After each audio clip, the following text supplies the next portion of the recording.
ভেক্টরটা আগের দিনকে আমাদের কমপ্লিট হয়ে গেছে। আজকে যেটা স্টার্ট করব নতুন চ্যাপ্টার, সেটা হলো কাইনেমেটিক্স। কাইনেমেটিক্স যে চ্যাপ্টারটা আছে, এই চ্যাপ্টারটাতে আমরা যেটা করব সেটা হলো যে যখনই কোনো রকম একটা ধরো বডি সে মুভ করছে, তার মোশনের কজটাকে আমরা দেখব না, কেন মুভ করছে কী হচ্ছে সেটাকে আমরা দেখব না।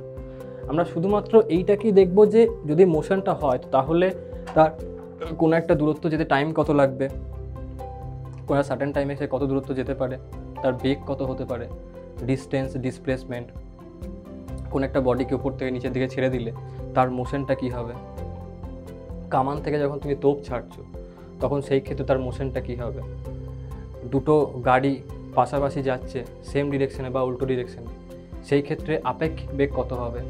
তারপরে একটা নৌকা যখন একটা কোনো নদীকে কভার করে, কিংবা ধরো তুমি নদীতে সাঁতার কাটছো, সেই ক্ষেত্রে কী কী এফেক্ট হবে, এই সমস্ত ব্যাপারগুলোকে। কিংবা আরেকটা আছে সেটা হলো তোমার রেন ম্যান প্রবলেম, যখন বৃষ্টি পড়ে আর আমরা ছাতা নিয়ে যাই, সেই ক্ষেত্রে সেইখানটাতে কী কী কনসেপ্ট অ্যাপ্লাই হয় কাইনেমেটিক্সের, ঠিক আছে। এই জিনিসগুলোকে আমরা দেখতে হবে, মানে ছাতাকে তুমি কোন দিকে কত অ্যাঙ্গেল করে ধরবে যাতে তুমি ভিজবে না, ঠিক আছে। এই সমস্ত ব্যাপারগুলো কাইনেমেটিক্সে দেখা হয়। এখানে কিন্তু কোথাও এটাকে দেখা হবে না যে মোশনটা হচ্ছে কেন, কারণ কোনো একটা বডির মোশন বিভিন্ন কারণে হতে পারে। তুমি একটা চার্জকে যখন দুটো ম্যাগনেট ধরে রাখা আছে, দুটো ম্যাগনেটকে তুমি একটা ম্যাগনেট তার সামনে আর একটা ম্যাগনেটকে তুমি রাখলে, তো অন্য ম্যাগনেটটা অ্যাট্রাক্টেড হবে যদি অপোজিট পোল থাকে। কিংবা লোহাকে চুম্বক আকর্ষণ করে, অপোজিট চার্জ তারা অ্যাট্রাক্টেড করে, তো সেই ক্ষেত্রে তো দুজনে মুভ করবে আলটিমেটলি, তাই না। সেই চার্জটা মুভ করুক আর যেটাই মুভ করুক, তারা তো আলটিমেটলি মুভ করছে।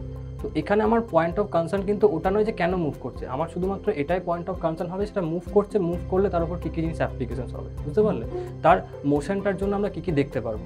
এইটা হলো আমার এই চ্যাপ্টারের উদ্দেশ্য, বুঝতে পারলে। এবারে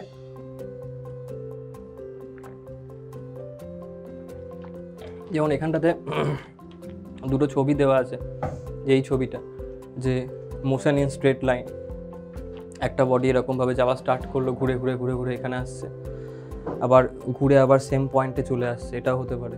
এটা তোমার দেওয়া আছে যেগুলো আমরা দেখি যে তোমার জলের ফোয়ারাগুলো এরকমভাবে উঠে যায় এবং তারপরে আবার এরকমভাবে নিচের দিকে নামতে শুরু করে, তো এইটা এক রকমের প্রজেক্টাইল মোশন হচ্ছে এটা, তাই না। তো এই টাইপের ব্যাপারগুলোকে আমরা স্টাডি করব, এটাই হলো কাইনেমেটিক্স চ্যাপ্টারটা, ঠিক আছে। তো কাইনেমেটিক্সে আমরা কখনোই কজ অফ মোশন, মানে মোশনের কারণটা কি, সেটাকে আমরা স্টাডি করব না। তো যেটাই আমি এখানটা বলছি যে কাইনেমেটিক্সে কী করা হয় না, কাইনেমেটিক্সের ক্ষেত্রে আমরা যেটা দেখি সেটা হলো যে the study of motion of the object without considering its cause, বুঝতে পারলে। এর কারণটাকে আমরা কখনো কনসিডার করবো না, শুধুমাত্র তার মোশনটাকে আমরা স্টাডি করবো, বুঝতে পারলে, কতটা গেল, কিভাবে গেল, কত টাইমে গেল, এইটা। এখন এই জিনিসটাকে স্টাডি করার জন্য আমাদের একটা জিনিস দরকার, সেটা হলো যে frame of reference. Frame of রেফারেন্সের আগে একটা জিনিস আমি বলে দিই, গতি এবং স্থিতি, রেস্ট অ্যান্ড মোশন, এই দুটো কিন্তু রিলেটিভ কোয়ান্টিটি। পৃথিবীতে যখনই তুমি মানে সমস্ত জিনিসকে আমরা বলতে পারি রিলেটিভ কোয়ান্টিটি। আজকে সুখ দুঃখ, কালো সাদা, লম্বা বেঁটে, মোটা পাতলা, যা কিছু কম্প্যারিজন আর কি আমরা করি, সমস্ত কিছুই কিন্তু রিলেটিভ কোয়ান্টিটি। আজকে কেউ একজন সাপোজ আমি বললাম যে 7 নাম্বার পেয়েছে, ঠিক আছে, অঙ্কে সাপোজ তুমি 7 পেলে, সাপোজ তুমি শুনে বলতে পারো যে হ্যাঁ এরকমভাবে অপমান করছে, আমি 7 পেতে পারি না, আমার অনেক বুদ্ধি। ধরে নাও তুমি 7 পেলে, এবারে এই 7টা খুব ভালো স্কোরও হতে পারে, খুব খারাপ স্কোরও হতে পারে। এবার তোমার মাথায় আসবে 7 কী করে ভালো স্কোর হতে পারে, এছাড়া আমি তো পেয়েছিলাম যে ক্লাস 5-এ 7 পেয়েছিলাম, আমার মা আমাকে বাড়িতে এসে প্রচণ্ড মেরেছিল, তাই না, ভালো স্কোর তোরা নয়।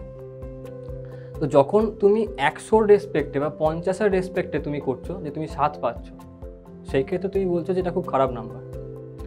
যদি 10 নাম্বার যদি তোমার টোটাল মার্কস হয়, তার রেসপেক্টে এটা কিন্তু খুব ভালো নাম্বার, বুঝতে পারলে। তো তার মানে হলো এটাই যে সমস্ত জিনিসকে আমরা একটা কোনো পার্টিকুলার জিনিসের রেসপেক্টে আমরা বলি, বুঝতে পারলে, যে এটা ভালো কি এটা খারাপ, কিংবা এটা বেশি কি ওটা কম, এই সমস্ত জিনিসই কিন্তু একটা কোনো পার্টিকুলার আমি একটা স্কেলকে প্রথমে ফিক্স করি যে এটা হলো স্ট্যান্ডার্ড ভ্যালু, এর রেসপেক্ট এটা কতটা। ধরো আজকে আমি বললাম যে কেউ একজন 10 ফুট লম্বা হয়ে গেছে, যদি সে 10 ফুট লম্বা হয়, তো তাহলে আমি আমার রেসপেক্টে বলবো সেটা অনেক লম্বা সেই লোকটা, আমি তো 10 ফুট লম্বা নয়। এখন যদি কেউ এরকম ধরা হয় যে সে কেউ 12 ফুট লম্বা, সে ওই 10 ফুট লম্বা লোকটাকে বলে তুই হাইটে ছোট, বুঝতে পারলে? তো তার মানে এই সমস্ত জিনিসই কিন্তু ডিপেন্ড করছে যে একজনের রেসপেক্টে অন্যজনের কীরকম হচ্ছে তার উপরে। আইনস্টাইনের থিওরি অফ রিলেটিভিটি আমাদেরকে এটাকেই বলে, তাই না, যে কোনো জিনিসের ক্ষেত্রে তোমার কত করে তাদের ক্ষেত্রে আর কি তোমার ভ্যালুগুলোকে আমি নিতে পারি।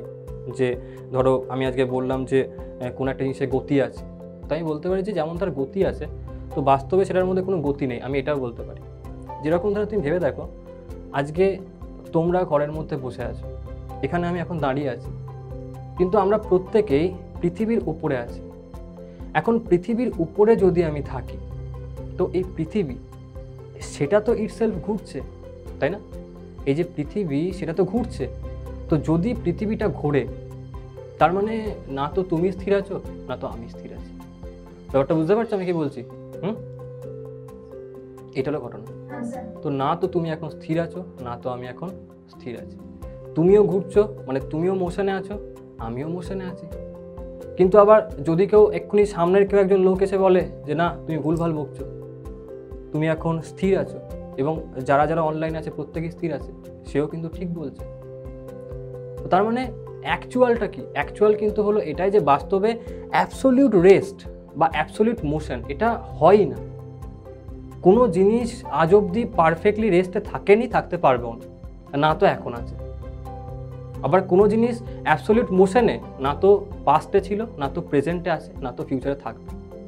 তো অ্যাবসোলিউট রেস্ট বা অ্যাবসোলিউট মোশন কখনো হতে পারে না। এটা ডিপেন্ড করছে তোমার দেখার ওপরে, বুঝতে পারলে? তো এই যে সায়েন্স, এই যে ফিজিক্সকে তুমি পড়ছো, যদি তুমি সায়েন্সকে ভালো করে বুঝতে পারো, তোমার জীবনটা অনেক ইজি হয়ে যেতে পারে, তোমার ফিলোসফি অনেক ভালো হতে পারে কোনো জিনিস সম্বন্ধে, তাই না? ধরো আজকে তুমি একটা কিছু সিচুয়েশনকে ফেস করছো, সেই সিচুয়েশনটাকে ফেস করলে তুমি বুঝতে পারবে যে তোমার রেসপেক্টে সেটা অনেকটা বড় প্রবলেম হতে পারে, কিন্তু এর থেকে হয়তো অনেক বড় বড় প্রবলেম পৃথিবীতে আছে, তাই না? তো সেই ক্ষেত্রে কিন্তু তার রেসপেক্টে তোমার প্রবলেমটা খুব নেগলিজিবল হয়ে যাবে তোমার কাছে, বুঝতে পারলে? তো ফিজিক্সের ল সব জায়গাতেই অ্যাপ্লিকেবল, বুঝতে পারলে? তো বাস্তবে ফিজিক্স বা সায়েন্স যেগুলো তোমরা পড়ো, যে physics, chemistry, bio, math, history, geography যেগুলো পড়ছো, বিশেষ করে সায়েন্সের পোর্শনগুলো, এটার উদ্দেশ্য হলো এটাই যে আজকে যখন তুমি রাস্তায় যাচ্ছ তখন তুমি জানো যে আমি চুরি করলে আমাকে পুলিশে ধরবে, আমার শাস্তি হবে। আমি যদি খুন করে দিই সেই ক্ষেত্রে একদম সোজা দড়িতে ঝুলিয়ে দিতে পারে, কোর্ট থেকে অর্ডার দিতে পারলো, তাই না? যদি আজকে তুমি কোনো ক্রাইম করো তার জন্য তুমি সাজা পাবে, ট্রাফিক রুল ব্রেক করলে তার জন্য তোমাকে ফাইন দিতে হয়। অর্থাৎ বিভিন্ন দেশেই কিন্তু এরকম ধরনের লসগুলোকে তাদের দেশের একটা কোনো জায়গাতে নোট করা আছে, কিন্তু প্রকৃতির যে নিয়ম, সেই প্রকৃতির নিয়মটা সেটা কিন্তু কোথাও এরকমভাবে নোট করা নেই। এটাকে একটুখানি চার্জারটা চার্জ দিয়ে দেবে, তো সেটা কিন্তু কালো চার্জারটা, তো সেটা কিন্তু কোথাও নোট করা নেই, বুঝতে পারলে? তো সায়েন্সের উদ্দেশ্য হলো ওটাই যে এই লসগুলোকে দেখা, যে প্রকৃতিটা চলছে কী করে। কারণ যদি তুমি লকে জানতে পারো, ধরো আজকে আমি বললাম যে তুমি আমাদের ভারতের বিভিন্ন রকম জিনিসের জন্য যে লগুলো আছে তুমি সেইগুলোকে তুমি জেনে গেলে, তাহলে তুমি রাস্তার যাওয়ার রুলগুলোকে যদি তুমি জানতে পারো, তাহলে তুমি কখনো ট্রাফিক ব্রেক করবে না রুলগুলোকে, তাই না? যদি তুমি ট্রাফিক রুলকে ব্রেক না করো তার মানে তুমি তার জন্য পানিশমেন্ট পাবে না, বুঝতে পারলে? তো যদি তুমি রুলগুলোকে জেনে যাও তাহলে তুমি এটাকে জানতে পারবে যে আমি কি করলে আমাকে পানিশমেন্ট পেতে হবে আর কি করলে আমি পানিশমেন্ট পাবো না। ইভেন তুমি এটাও বুঝতে পারবে যে সেই জায়গায় তোমাকে থাকতে হবে কি করে, বা সেই জায়গাটাকে তুমি ইউটিলাইজ করবে কি করে। আজকে ধরো তুমি কোনো একটা জায়গা কিনতে গেলে, তো সেই ক্ষেত্রে তার পিছনে অনেক কটা লিগাল কিছু কাজ কারবার করতে হয়, তাই না? আইন অনুযায়ী যা কিছু কাজ কারবার দরকার। তো তুমি সেই ক্ষেত্রে যদি তুমি আইনগুলোকে ভালো করে জানো, তুমি বলতে পারবে যে আমি কি করে একটা জায়গাকে কিনে সেখানটা চাষবাস করব, নাকি একটা ইন্ডাস্ট্রি তৈরি করব, কি স্কুল তৈরি করবো, কারণ বিভিন্ন বা বাড়ি তৈরি করব। এই বিভিন্ন কাজ করার জন্য তোমাকে বিভিন্ন রকমের তোমার লিগাল কিছু অ্যাক্টিভিটিস আছে যেগুলো তোমাকে ফলো করতে হবে। তো যদি তুমি লিগাল অ্যাক্টিভিটিসগুলোকে জানো, রুলসটাকে জানো, তুমি সেই জায়গার ইউটিলাইজেশন করতে পারবে ঠিকঠাক করে, এবং এমন কিছু করবে না যাতে করে সেইটার জন্য তোমাকে পানিশমেন্ট পেতে হয় কোনো রকমভাবে। তো ফিজিক্স, কেমিস্ট্রি, বায়োলজি পড়ার উদ্দেশ্যটাই হলো এটা, বা ম্যাথামেটিক্স, সেটা হলো যে এই পৃথিবীর নিয়মটাকে জানা। কারণ পৃথিবীর নিয়ম কেউ কোনো ভগবান এরকমভাবে বইয়েতে লিখে দেয়নি যে আজকে উপর থেকে কিছু জিনিসকে ফেললে সেটা নিচের দিকেই নামবে, কিংবা যদি ইলাস্টিক কলিশন কোথাও হয় তাহলে সেটা ধাক্কা লেগে আবার আমাদেরকে ফিরে আসবে। এই রুলসগুলো কেউ বলেনি। কোনো চার্জ ইলেকট্রিক ফিল্ড দেয়, ম্যাগনেট অ্যাট্রাক্ট করে, কোনো বডি যদি মুভ করে তাহলে কোনো সার্টেন ডিস্টেন্স পরে কীরকম দূরত্ব সে যাবে, এগুলো কোথাও বলা নেই। তো এইগুলোকে জানার উদ্দেশ্যটাই হলো ফিজিক্স। কিন্তু ইন্টারেস্টিং ঘটনা হলো এটাই, তুমি ভেবে দেখো আজকে নিউটন গ্র্যাভিটির ব্যাপারে বলার আগে থেকে কিন্তু গ্র্যাভিটি ছিল পৃথিবীতে, তাই না? ছিল কিনা বলো? এমন তো না যে নিউটনের মাথায় আপেল পড়লো আর নিউটন বললো গ্র্যাভিটি আছে, তা তো নয়। গ্র্যাভিটি তার আগে থেকেই ছিল পৃথিবীতে, তাই না? পুরো মহাবিশ্বে ছিল। নিউটন শুধুমাত্র ওটাকে আইডেন্টিফাই করেছে। তো সায়েন্টিস্টরা ওটাই করে, বা আমরা সেইগুলোকেই পড়ছি যেগুলো অলরেডি নেচারের মধ্যে এক্সিস্ট করে, শুধুমাত্র সেটাকে আইডেন্টিফাই করতে হয়, বুঝতে পারলে? কারণ নিউটনের আগেও অনেকে সেটাকে ফেস করেছে, কিন্তু কেউ আইডেন্টিফাই করে বা কেউ কোয়েশ্চেন করেনি যে এটা কেন হলো। যখন তুমি কোয়েশ্চেনটা করলে, তখন নিউটন যখন কোয়েশ্চেনটা তার মনের মধ্যে এলো, তখন তার মাথায় ব্যাপারটা এলো এবং সে ক্যালকুলেশনস করলো, রিসার্চ করলো এবং বললো হ্যাঁ গ্র্যাভিটি আছে, যে জন্য এই ঘটনাটা হয়। তার মানে যা কিছু তুমি এই থ্রু আউট ছোটোবেলা থেকে শুরু করে এখন অবধি পড়ছো, ফিউচারে পড়বে, সেই কোনো জিনিসটাই কিন্তু এরকম নয় যে আবিষ্কার হওয়ার আগে ছিল না।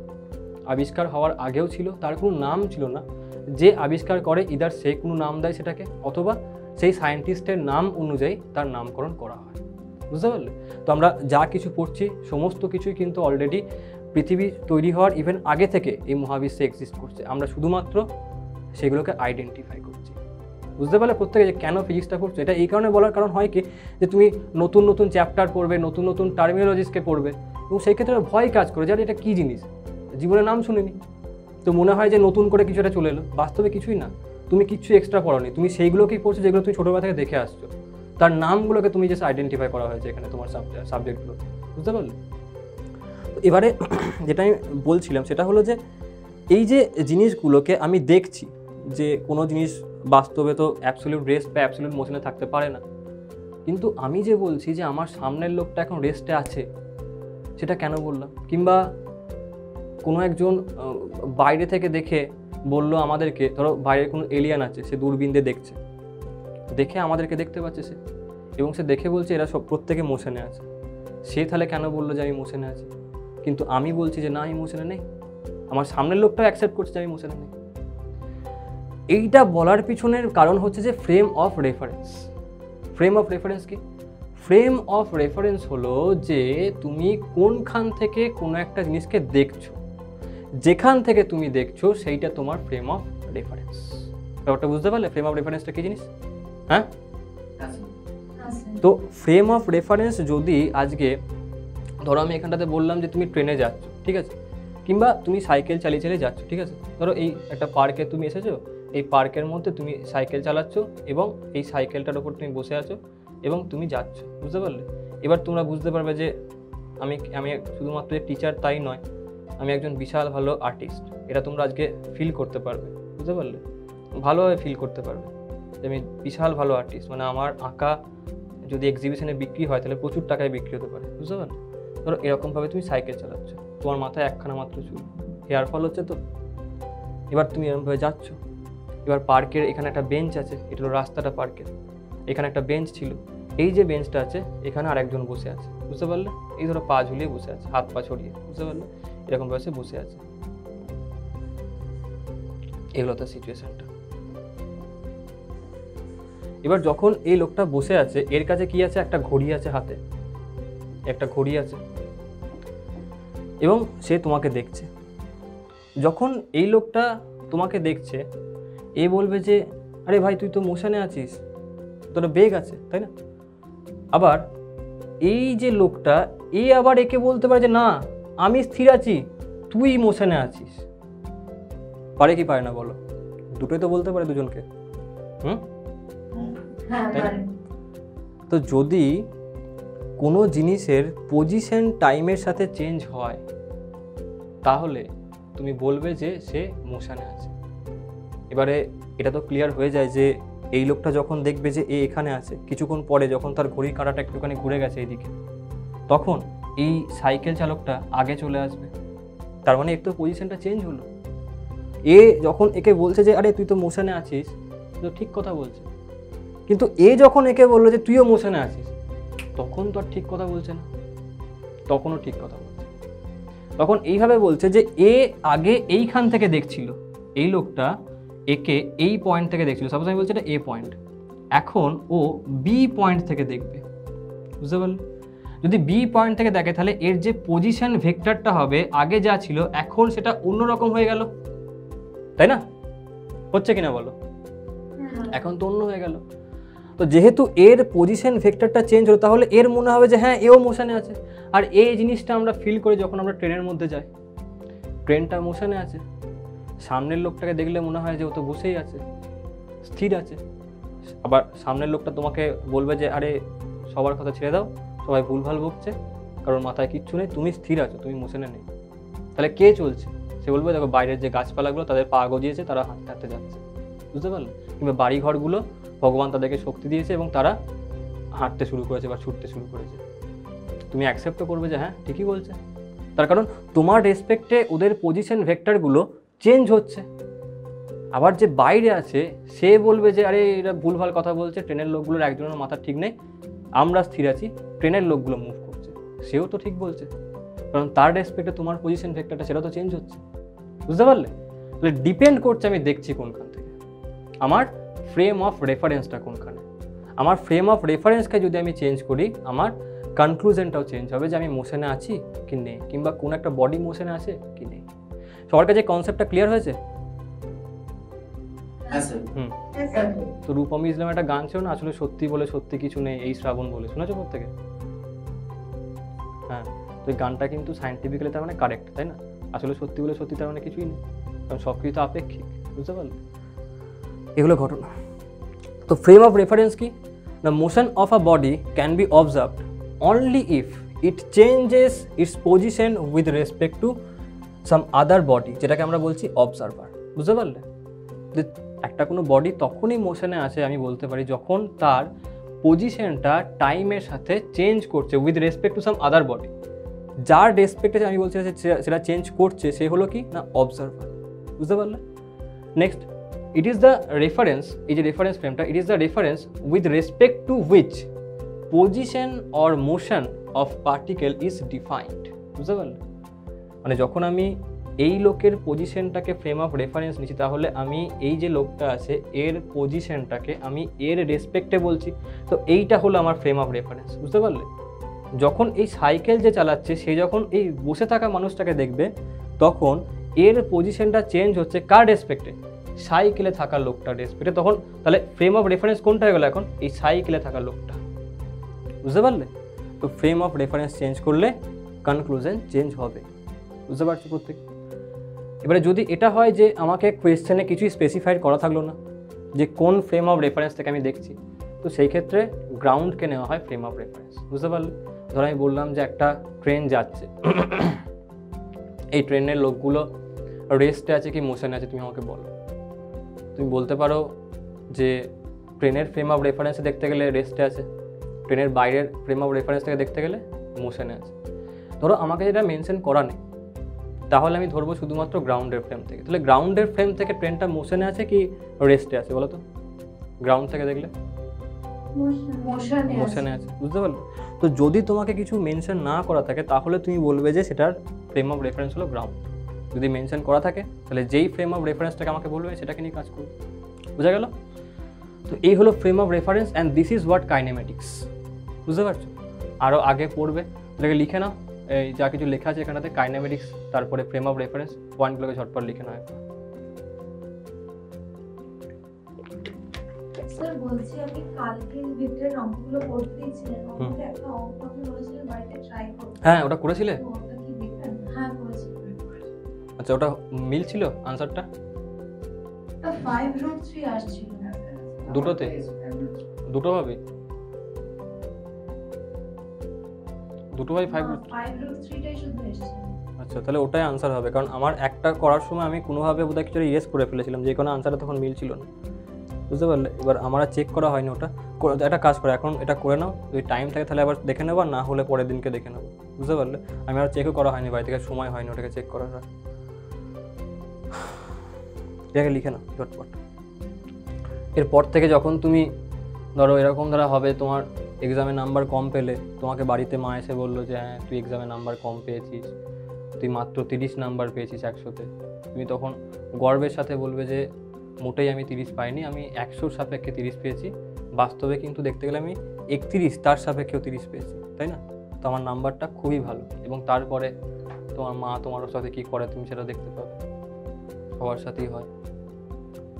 হাতা খুন্তি সমস্ত তোমার মাথার ওপর পড়তে শুরু করবে একে একে, তোমার জীবন সংকটও হতে পারে। লেখো, ঝটপট লেখো, স্পিডে হাত চালাও। Frame of reference. এইখান থেকে না রিলেটিভ মোশন টার্মটা আছে, বুঝতে পারলে? এই ফ্রেম অফ রেফারেন্সের জন্য রিলেটিভ মোশনের পেছনে একটা বড় সড়ো কারণ হলো ফ্রেম অফ রেফারেন্স, আপেক্ষিক বেগ। যেটা দুটো গাড়ি পাশাপাশি গেলে তোমার মনে হতে পারে যে আমার পাশের গাড়িটা বেশি বেগে যাচ্ছে, এটাও মনে হতে পারে যে আমার পাশের গাড়িটা কম বেগে যাচ্ছে। ডিপেন্ড করছে কোন দিকে যাচ্ছে গাড়িটা তার উপরে। সেগুলো সব দেখবো এই চ্যাপ্টারে। এখান থেকে কোর ফিজিক্স স্টার্ট হচ্ছে। আর এই কোর ফিজিক্স শিখতে গেলে আমাকে ম্যাথামেটিক্যালি তার ল্যাঙ্গুয়েজটাকে বুঝতে হবে, যে ল্যাঙ্গুয়েজটা হলো ভেক্টর।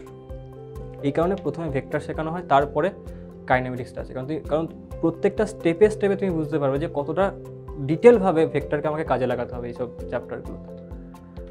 এখন থেকে সেটা স্টার্ট হয়ে গেল।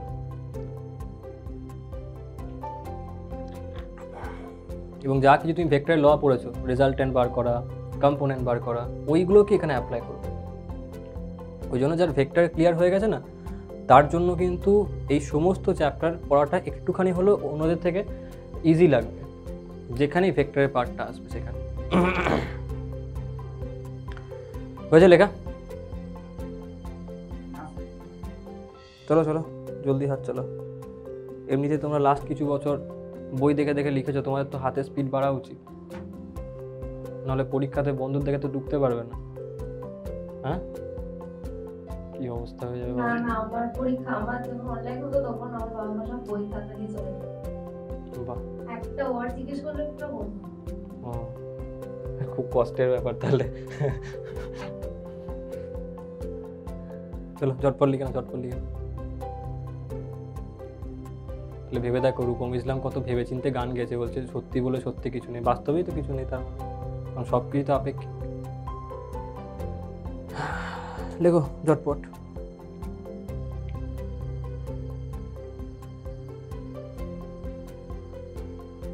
স্পিডে হাত চালাও, স্পিডে হাত চালাও।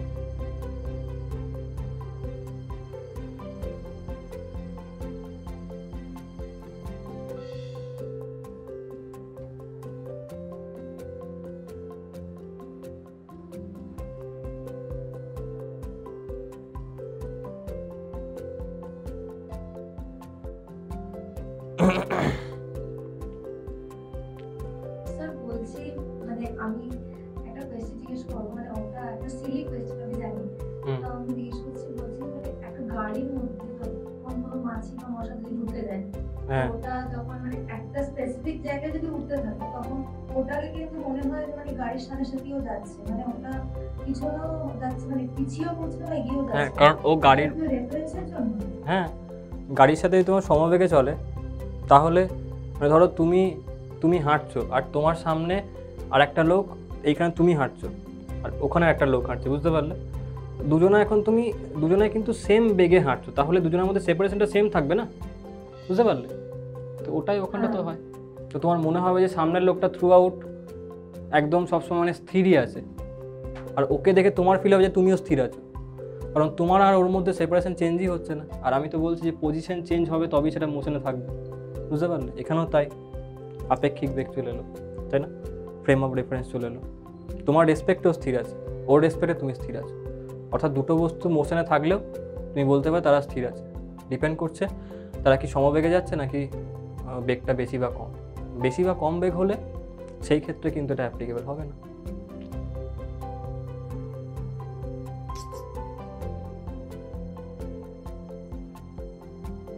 মানে বেশি বা কম বেগ বলতে যদি তার ক্ষেত্রে আর কি ত্বরণ থাকে, বুঝতে পারলে? বেগ যদি কনস্ট্যান্ট হয় তাহলে কিন্তু অ্যাপ্লিকেবল, যদি ত্বরণ থাকে তাহলে অ্যাপ্লিকেবল হবে না, ত্বরণ বা মন্দন থাকে।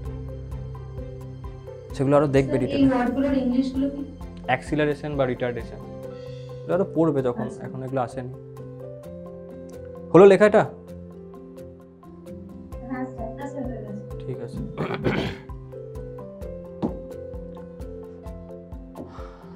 এবারে দেখো, এবারে আমরা চলে আসছি মোশন অ্যান্ড রেস্ট, ঠিক আছে?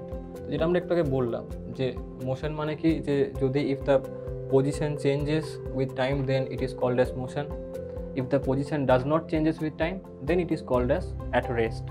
And motion and rest, they are relative term which depends on the observer. ওই যে অবজারভারটা কোন ফ্রেমে আছে তার উপর ডিপেন্ড করবে। আর এখানে একটা জিনিসকে লিখে দেবে স্টার মার্ক করে, যে দরকার হলে এটাকে 5খানা স্টার দিয়ে 5 স্টার হোটেল তৈরি করে দাও। এই পয়েন্টটাকে দিয়ে লিখে নেবে যে absolute rest or motion, absolute rest or motion does not exist.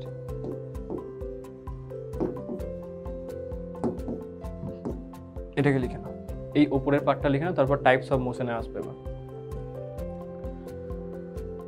এই পয়েন্ট 4টাকে লিখে নাও উপরে, তারপর টাইপস অফ মোশনে আসছে কীরকম ধরনের কী ধরনের মোশন হতে পারে বাস্তবে।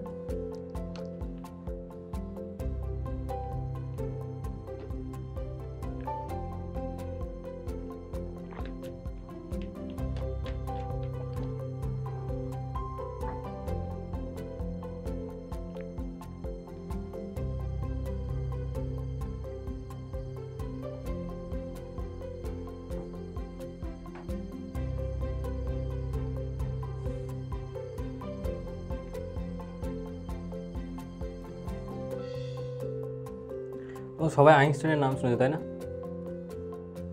এমন তো কেউ বোধহয় নেই পৃথিবীতে যে আইনস্টাইনের নাম শোনেনি। তো আইনস্টাইন নোবেলও পেয়েছে। তুমি ভাবতে পারবেন আইনস্টাইন কিন্তু জীবনে কোনো এক্সপেরিমেন্ট করেনি, জানো তো? কোনো এক্সপেরিমেন্ট করেনি আইনস্টাইন জীবনে। আইনস্টাইনের যা কিছু কন্ট্রিবিউশন সেটা হলো ম্যাথামেটিক্যাল। শুধুমাত্র থিওরিটিক্যালি কোনো জিনিসকে ম্যাথামেটিক্যালি কোনো থিওরিটিকে প্রুফ করেছে হয়তো, তার জন্য নোবেল পেয়েছে। যেমন ফটো ইলেকট্রিক এফেক্টের পার্টটা সে প্রুফ করেছিল ম্যাথামেটিক্যালি, যার জন্য সে নোবেল পেয়েছিল। ওর কিন্তু কোনো এক্সপেরিমেন্ট নেই, বুঝতে পারলে? তুমি আজ অবধি কখনো পড়বে না যে আইনস্টাইনস এক্সপেরিমেন্ট, বুঝতে পারলে? তুমি পাবে যে আইনস্টাইনের ল বা আইনস্টাইনের থিওরি, বুঝতে পারলে? কিন্তু কোনো এক্সপেরিমেন্ট কিন্তু নেই, জীবনেও করেনি।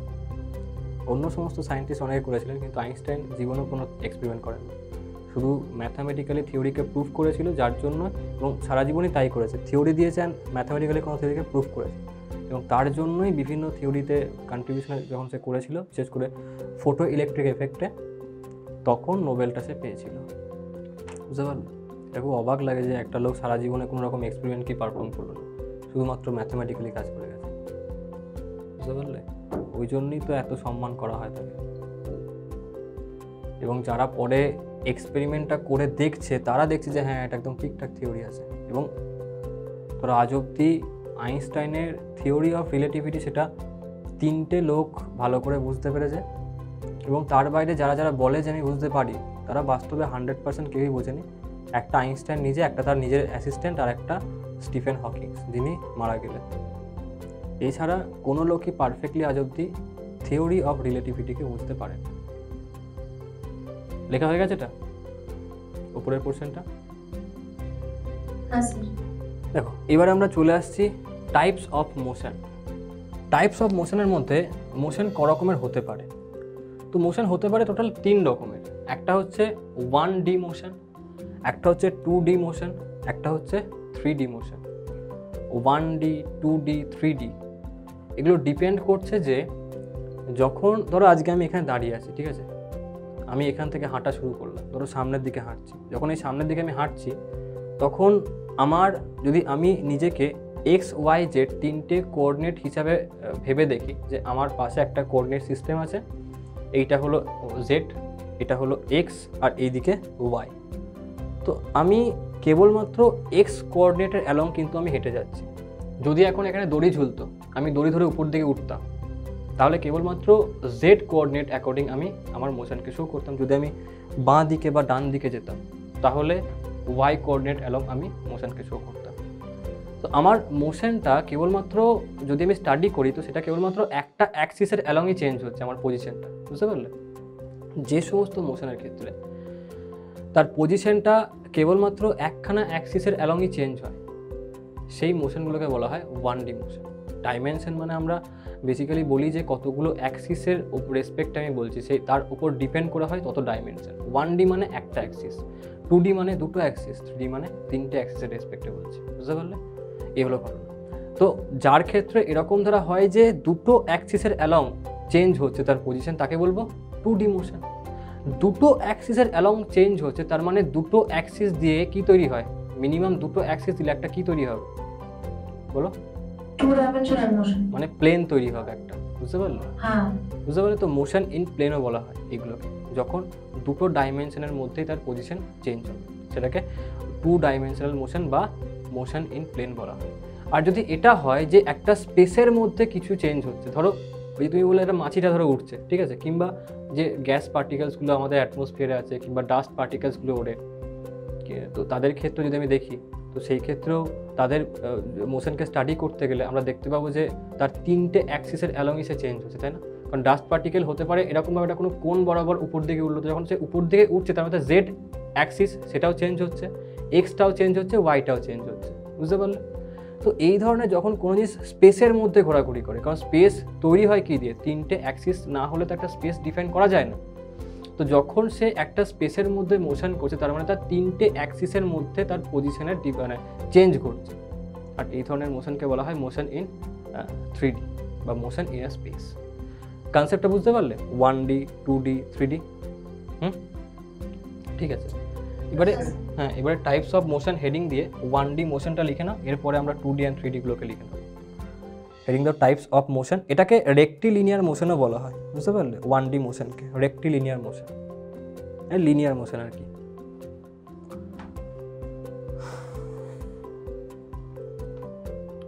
লেখো ঝটপট।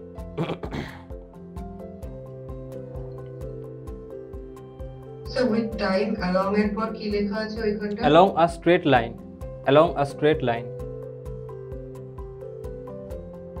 along a straight line, এটাকে নামটা দিয়ে ব্র্যাকেট এখানটাতে রেক্টিলিনিয়ার মোশন হয়ে গেল। আচ্ছা, এবারে চলে আসছি সেকেন্ড পার্টটাতে, যেটা হচ্ছে 2D motion. If position changes in a plane not on a straight line, বুঝতে পারলে? If position changes in a plane not on a straight line with time then this motion is 2D motion, বুঝতে পারলে? যখন একটা প্লেনে change হবে তার মোশনটা, তো সেই ক্ষেত্রে সেই মোশনটাকে আমরা কি বলবো না, 2D মোশন। আর 3D মোশন কি? If position changes in space that is in more than one plane, কারণ একটা 3D সিস্টেম মানে তুমি ভেবে দেখো, যদি আমি 3D সিস্টেমকে দেখাই এখানটাতে, আমরা অলরেডি জিনিসটাকে দেখেও এসেছি যে যদি এটা একটা 3D সিস্টেম হয় তাহলে এই একটা প্লেন তৈরি হয়, এই একটা প্লেন তৈরি হয়, এই একটা প্লেন তৈরি হয়, তাই না? আবার আমি মাঝখানে কোনো একটা প্লেন এরকমভাবে ড্র করতে পারি, তাই না? তো যখন স্পেসের কথা আমি বলছি সেইখানটাতে কিন্তু মোর দ্যান ওয়ান প্লেন চলে আসছে, বুঝতে পারলে? তার মানে if position changes in space that is in more than one plane, তখন সেটাকে বলা হয় 3D মোশন, যেখানটায় তার পজিশনটা 3টে অ্যাক্সিসের সাথেই চেঞ্জ হচ্ছে, বুঝতে পারলে? তাকে আমরা কি বলবো, 3D মোশন। এবার এক্সাম্পলগুলো দেখো, যেরকম ধরা যদি আজকে আমি 1D মোশনের এক্সাম্পল বলি, তো যখন a body is dropped from a small height আর motion of a train on a straight track, এই দুটোই কিন্তু তোমার 1D মোশন।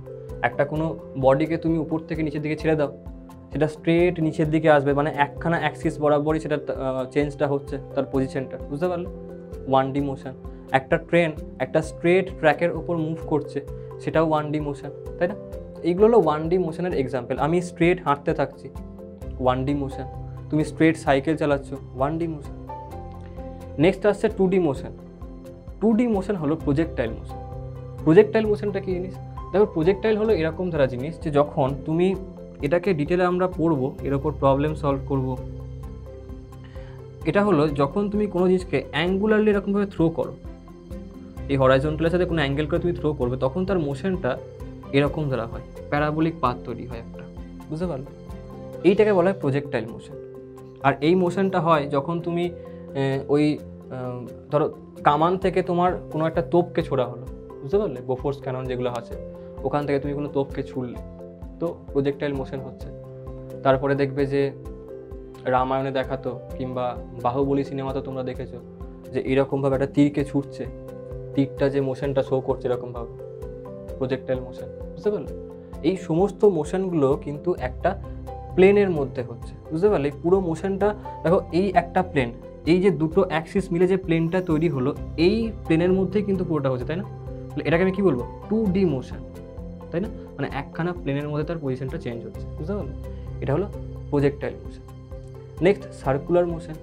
তুমি আজকে একটা দড়ির সামনে একটা ইঁটকে বেঁধে দাও, সেটাকে এরকমভাবে ঘোরাও, তার মোশনটা, এই যে প্লেনটা তৈরি হলো, এই যে প্লেনটা, এই প্লেনের অ্যালং তার পজিশনটা শুধু চেঞ্জ হচ্ছে, 2D মোশন। কিংবা তুমি ভার্টিক্যালি এরকমভাবে ঘোরাও, এখানেও তাই, এই প্লেনটার মধ্যে তার পজিশনটা চেঞ্জ হচ্ছে, 2D মোশন, বুঝতে পারলে? তো সার্কুলার মোশন, 2D মোশন। এই সার্কুলার মোশন তো ইলেকট্রনও শো করে, আমাদের পৃথিবী সেও তো সার্কুলার মোশন শো করছে সূর্যের চারিদিকে। তো এগুলো সব 2D মোশন, তার মানে বুঝতে পারলে যে সার্কুলার মোশন যখন এরকমভাবে কোনো একটা পার্টিকেল ঘুরছে, 2D মোশন, বুঝতে পারলে? এরকমভাবে, এইভাবে তার বেগগুলো হয় ট্যানজেনশিয়ালি। কেন হয়, কীভাবে হয়, আমরা এগুলো পড়বো ভালো করে, বুঝতে পারলে? এটা হলো প্রজেক্টাইল মোশন, এটা হলো সার্কুলার মোশন। আর 3D মোশন, যখন একটা পাখি আকাশে উঠছে, 3D মোশন, স্পেসের মধ্যে তার পজিশনটা বারবার চেঞ্জ হচ্ছে, 3টে অ্যাক্সিসের অ্যালংয়ে চেঞ্জ হবে, বিভিন্ন প্লেনে চেঞ্জ হচ্ছে, পাখির মোশন, সেটা হলো 3D মোশন। তারপরে কি আছে? মোশন অফ ডাস্ট পার্টিকেলস, যেটা আমি অলরেডি ডিসকাস করে দিয়েছি, যে ধূলিকণাগুলোর বা ডাস্ট পার্টিকেলসের যে মোশনগুলো হয়, গ্যাস পার্টিকেলসের মোশন, 3D মোশন। একটা এরোপ্লেন যখন আকাশে উড়ে যায়, বা একটা কোনো হেলিকপ্টার যখন আকাশে উঠছে, 3D মোশন সেগুলো, বুঝতে পারলে প্রত্যেকে কী হলো জিনিসটা? আচ্ছা, এই এক্সাম্পলসগুলোকে, এই মোশনগুলোকে লিখে নাও পরপর।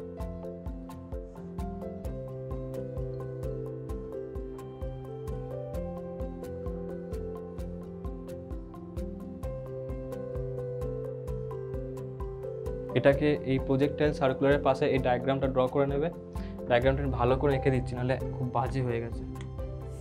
এটা ভালো করে আঁকছি, তুমি ওই প্রজেক্টাইল অ্যান্ড সার্কুলার তার পাশে ডায়াগ্রামটাকে ড্র করে নেবে।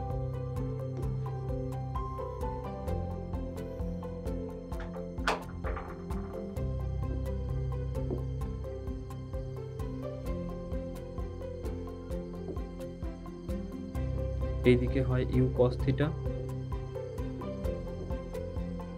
এইদিকে হয় ইউ সাইন থিটা। এটা হলো প্রজেক্টাইল মোশন। আর যখন একটা সার্কেলের মধ্যে কোনো পার্টিকেল মুভ করছে, তখন সেটা হলো সার্কুলার মোশন। এর ভেলোসিটি এইদিকে, এইখানটাতে এইদিকে হবে, সার্কুলার মোশন।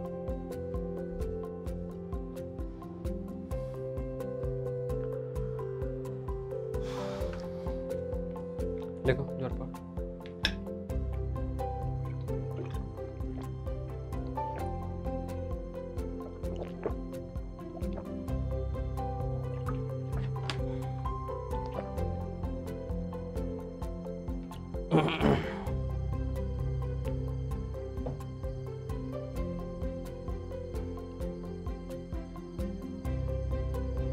এরোপ্লেনের মোশনটার ছবিটা আমি এঁকে দিচ্ছি এখানটাতে, যাতে করে দেখতে তোমাদের সুবিধা হয়।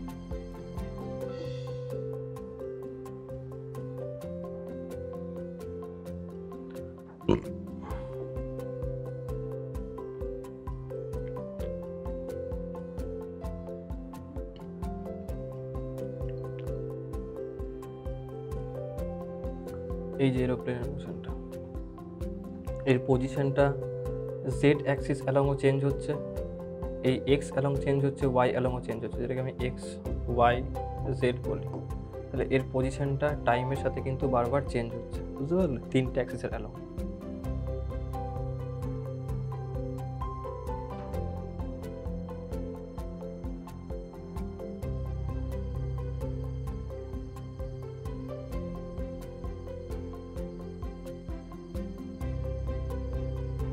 হয়ে গেছে?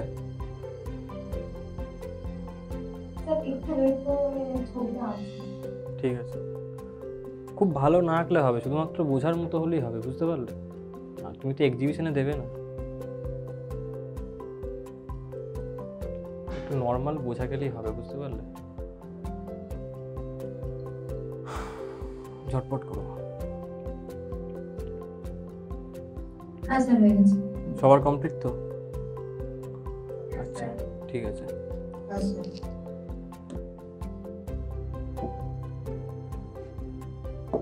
এবারে চলে আসছি, যখন আমরা মোশনকে স্টাডি করতে যাব, তার জন্য বেসিক যেটা রিকোয়ারমেন্ট প্রথমে সেটা হলো দুটো জিনিসের, একটা হলো ডিস্টেন্স আর একটা হলো ডিসপ্লেসমেন্ট।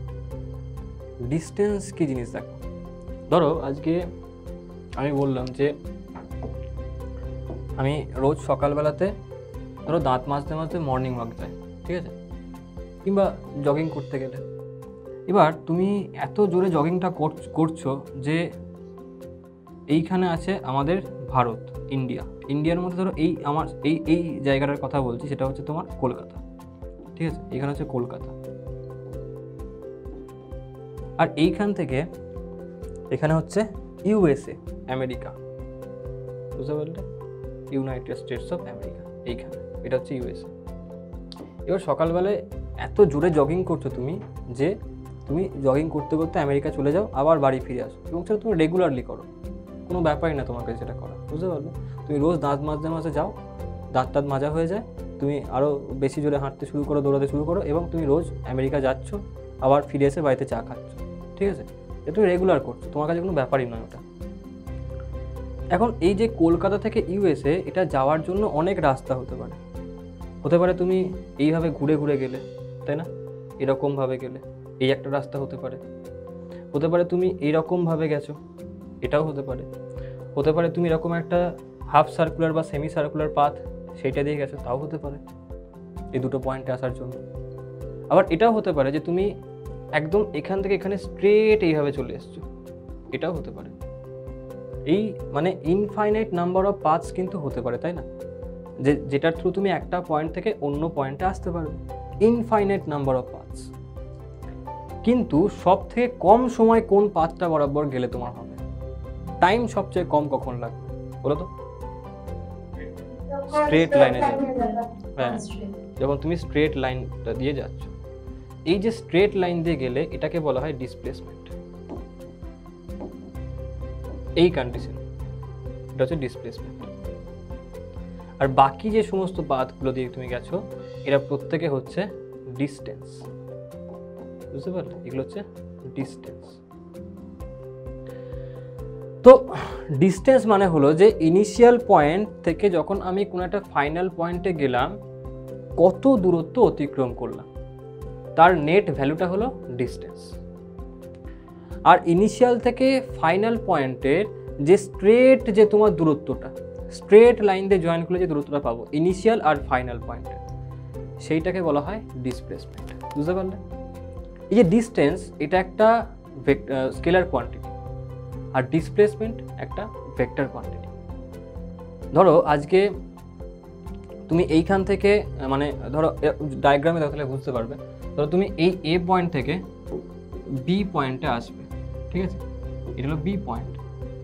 এখন এই এ পয়েন্ট থেকে বি পয়েন্টে তুমি এরকমভাবে যেতেই পারো, এরকমভাবেও যেতে পারো, এরকমভাবেও যেতে পারো, যেরকম খুশি আসতে পারো, কিন্তু ডিসপ্লেসমেন্ট সেটা কিন্তু একটাই হবে, সেটা হলো এইটা, এটার কোনো ভ্যারিয়েশন আসবে না, কিন্তু এটা একটাই, দুটো পয়েন্টকে স্ট্রেট লাইন দিয়ে জয়েন করবো, সেটা হলো ডিসপ্লেসমেন্ট। এর যেহেতু এটা ভেক্টর, তার মানে এর একটা ডিরেকশন থাকবে, এর ডিরেকশনটা হয় ইনিশিয়াল টু ফাইনাল, এই যে ইনিশিয়াল থেকে ফাইনাল এই দিকে, এটা হলো ডিসপ্লেসমেন্ট, বুঝতে পারলে। তো তুমি আমাকে বলো যে ডিস্টেন্সের ভ্যালু কখনো কি কমতে পারে, বলো তো, ডিস্টেন্সের ভ্যালু কখনো কমতে পারে?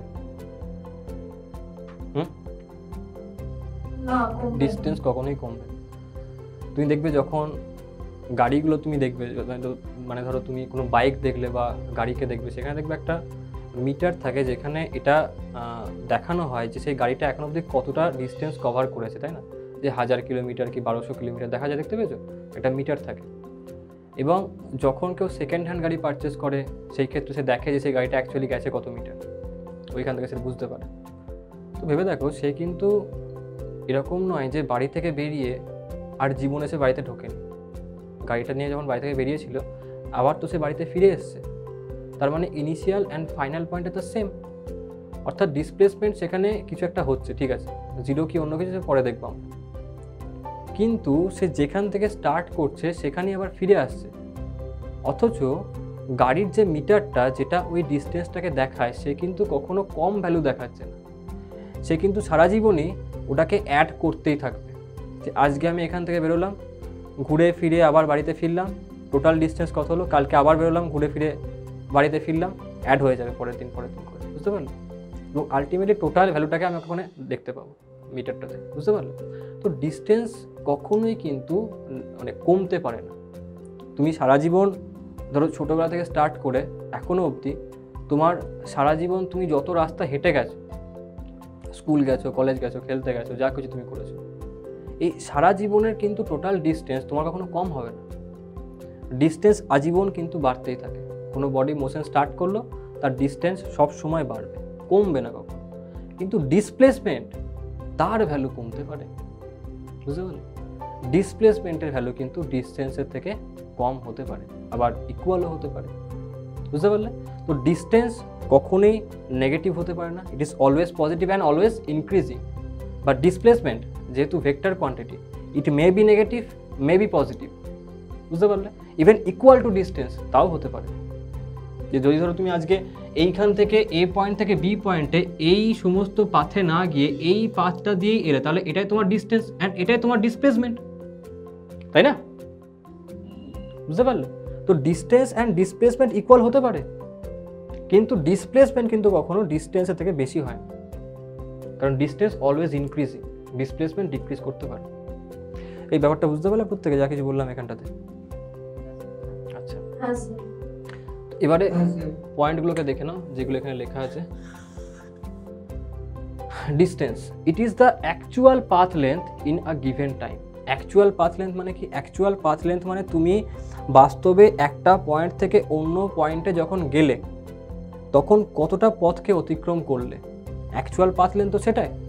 ডিসপ্লেসমেন্ট মানে কি? ডিসপ্লেসমেন্ট মানে হচ্ছে ইনিশিয়াল অ্যান্ড ফাইনালের মধ্যে স্ট্রেট লাইনটা জয়েন করবো, তার ডিস্টেন্সটা মানে তার মাপটা কত হলো, সেটাই ডিসপ্লেসমেন্ট।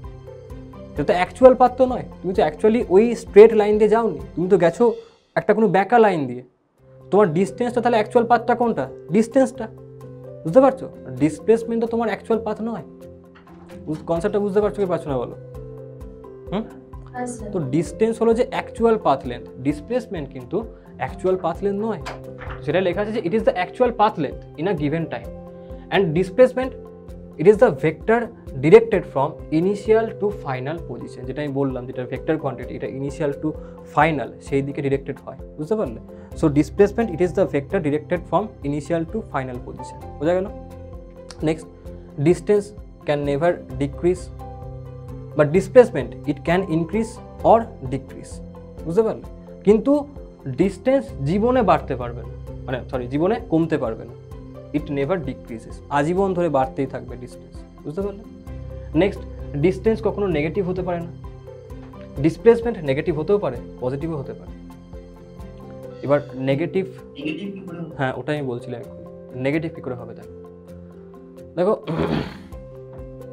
ধরো যে এইখানে একটা আমি এক্স কোঅর্ডিনেটকে দেখাচ্ছি, এটা হলো অরিজিনটা 0, এই দিকটা হলো প্লাস এক্স, এটা হচ্ছে মাইনাস এক্স। তুমি এখানে চাইলে ওয়াই দিয়েও বলতে পারো বা জেড দিয়েও বলতে পারো, কোনো চাপ নেই।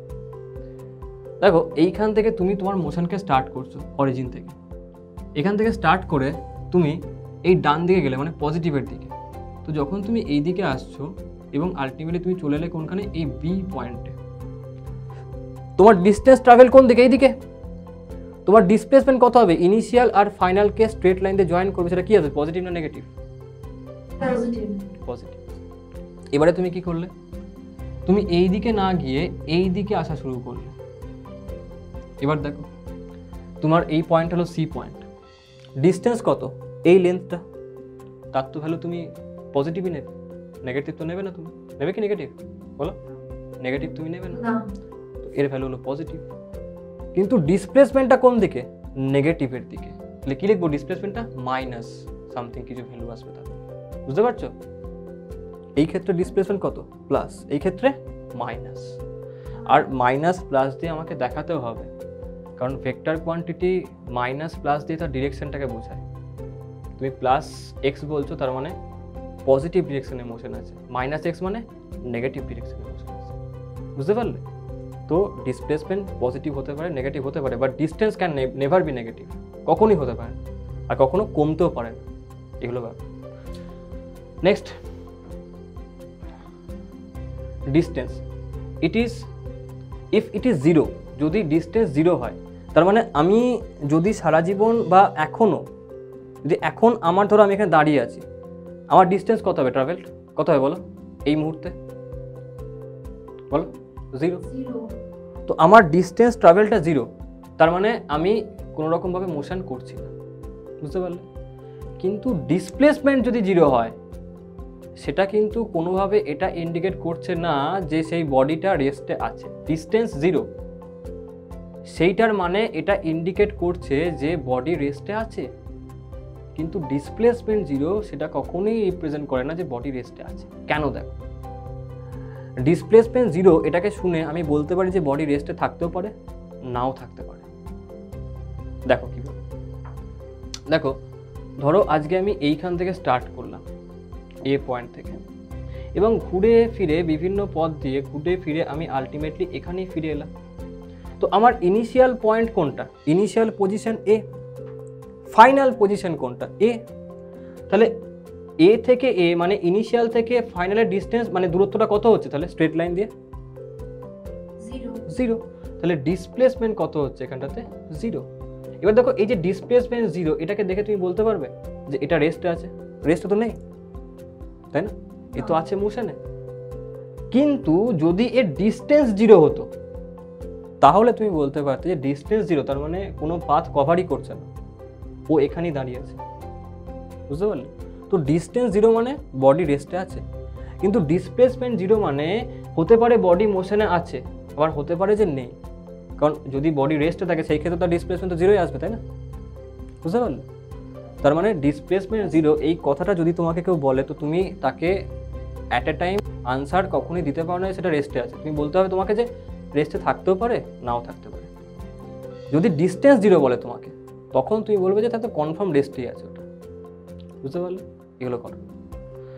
তো এইগুলোই পয়েন্ট এখানে লেখা আছে যে ইফ ইট ইজ জিরো মানে ডিসপ্লেসমেন্ট যদি জিরো হয়, then the body is either at rest or passing through the initial position, যেটা এখানটাতে হচ্ছিল, বুঝতে পারলে?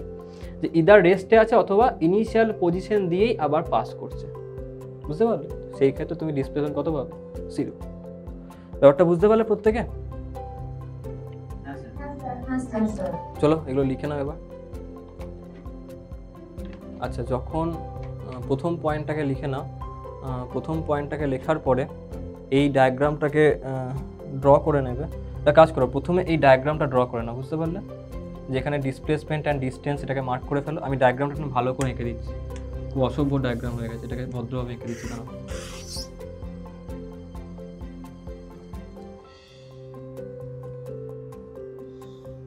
অভদ্রর মতো ডায়াগ্রামটা তৈরি হয়েছিল। এরকমভাবে গুগল ম্যাপের সাইন দিয়ে দাও। এটা হচ্ছে এ পয়েন্ট, এটা হচ্ছে বি পয়েন্ট,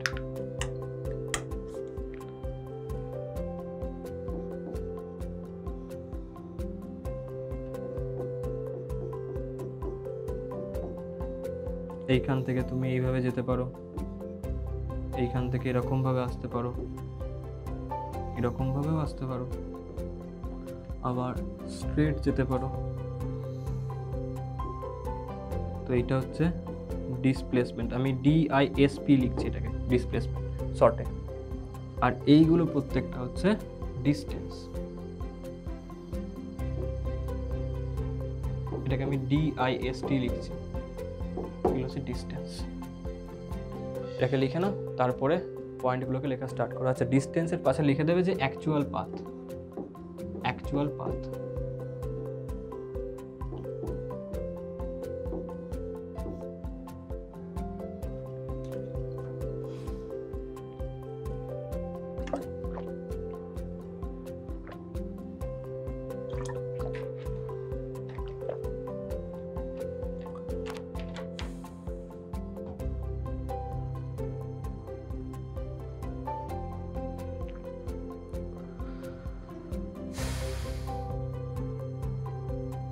এই ডায়াগ্রামটা ড্র হয়ে গেলে তারপর পয়েন্টগুলোকে লেখা স্টার্ট করবে।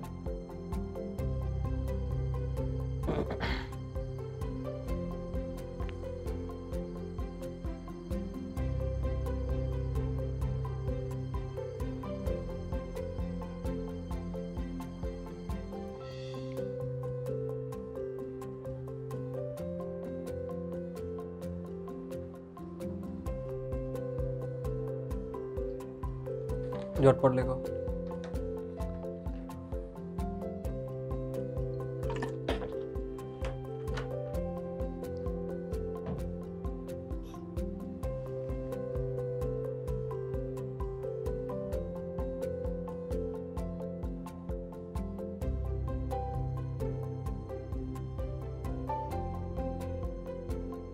আজকে ভালো করে এই চ্যাপ্টারের ইন্ট্রোডাকশানগুলো শিখে নেবো, বুঝতে পারলে, যাতে করে পরের দিন থেকে চ্যাপ্টারটা পড়তে কোনো প্রবলেম না। তো ইন্ট্রোডাকশানটা খুব ভালোভাবে আজকে চ্যাপ্টারটা শিখে নেবো। তো এর বেসিকটাই চালু হয় ডিস্টেন্স অ্যান্ড ডিসপ্লেসমেন্ট থেকে। যদি এটাকে তুমি বুঝতে না পারো তাহলে পুরো চ্যাপ্টারে বিভিন্নবার তুমি বিভিন্ন রকমভাবে হোঁচট খাবে। কখনো তোমার পা ভাঙবে, কখনো মুচকে যাবে, কখনো ভূতের মতো উল্টো দিকে ঘুরে যাবে। তো distance and displacement, actual path length, আর একটা হচ্ছে যে ইনিশিয়াল আর ফাইনাল, তার মধ্যে স্ট্রেট দূরত্বটা। একটা ডিক্রিজ করতে পারবে না কখনো, আর একটা নেগেটিভ পজিটিভ সমস্ত কিছু হতে পারে, জিরো হতে পারে।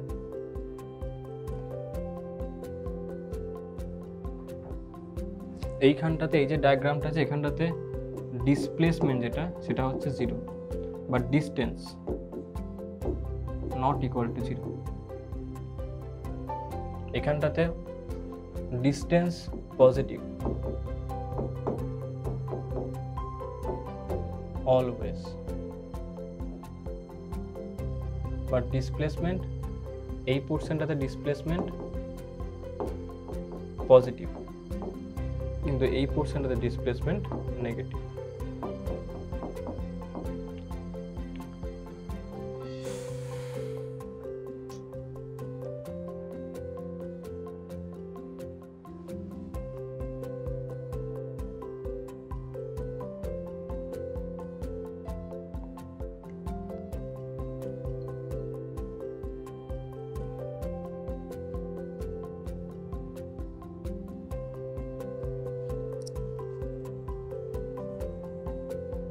ঝটপট লেখো, ঝটপট লেখো।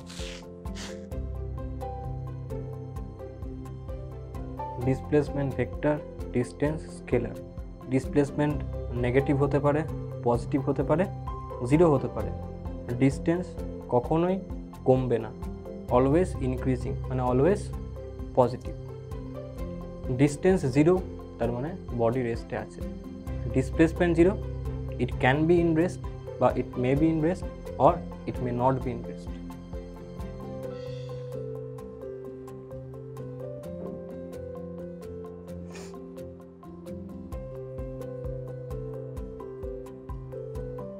আনসার হয়ে গেছে। কমপ্লিট, ঠিক আছে। সবার কমপ্লিট তো? ঠিক আছে। এবার একটা কোয়েশ্চেন করছি, দেখো বলছে which of the following graph is possible। এখানটা চারটে গ্রাফ তোমাকে দেওয়া আছে, তোমাকে বলতে হবে কোনটা পসিবল হবে কোনটা পসিবল হবে না। দেখো এই যে প্রথম গ্রাফটা দেওয়া আছে, কে বলতে পারবে এটা পসিবল হবে কি হবে না? হবে না।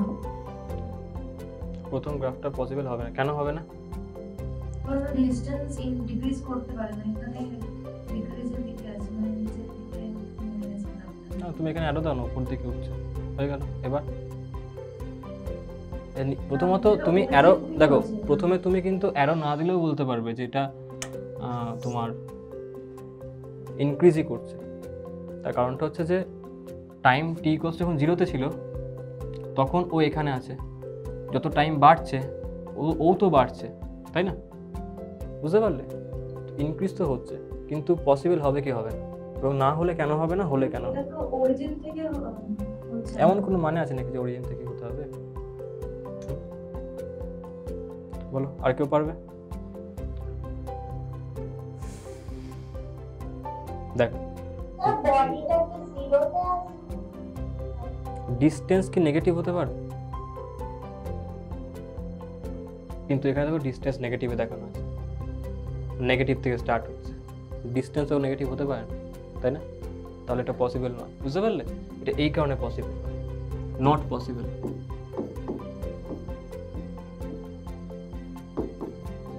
কেন না? As distance can not be negative, আর এখানটাতে ডিস্টেন্সটা কি আছে? নেগেটিভ। বুঝতে পারলে? যে জন্য এটা পসিবল নয়। বুঝতে পারলে? এবার আমাকে বলো পরেরটা পসিবল হবে কি হবে না? না, হবে না, কেন হবে না? কারণ এটা মাঝখানে আবার ডিক্রিজ করে গেছে, হ্যাঁ, আবার ইনক্রিজ একদম তাই। এটা পসিবল নয়, কারণ এখানটা ইনক্রিজ করছিল, তারপর ডিক্রিজ দেখাচ্ছে। ডিস্টেন্স তো ডিক্রিজ করতে পারে না, ডিস্টেন্স ডিক্রিজ করতে হবে, তার মানে এই গ্রাফটা পসিবল নয়। তো এটা হলো নট পসিবল।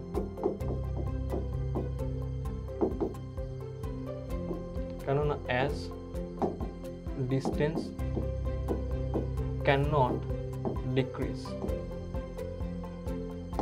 এই জন্য এইটা পসিবল কি পসিবল নয়? পসিবল। এটা কিন্তু না, পসিবল। পসিবল না, এটা পসিবল তো। ডিক্রিজ ডিক্রিজ কোথায় করলো? এই তো ক্রমশ তো বাড়ছে, তাই না? ক্রমশ বাড়ছে তো, তাই না? ডিক্রিজ মানে নিচের দিকে নামছে। তুমি দেখো এইখান থেকে এই পয়েন্টটার যা দূরত্ব হচ্ছে, এইটা বাড়ছে মানে ডিস্টেন্স বাড়ছে। এই পয়েন্টটাকে নাও, এই পয়েন্টটা, এটা আরো উপরে মানে ডিস্টেন্স বাড়লো। এই পয়েন্টটা, এটা এর থেকে উপরে এলো, তাই না? ডিস্টেন্স বাড়লো। এই পয়েন্টটা, ডিস্টেন্স তো বাড়ছে, তাই না? এই তো বাড়ছে প্রত্যেকটা পয়েন্টের জন্য। পসিবল তার মানে, বুঝতে পারলে? এটা পসিবল হবে, হ্যাঁ, এখানে ডিস্টেন্স বাড়ছে, তাহলে এইটা হয়ে যাবে কি পসিবল, এটা হবে পসিবল।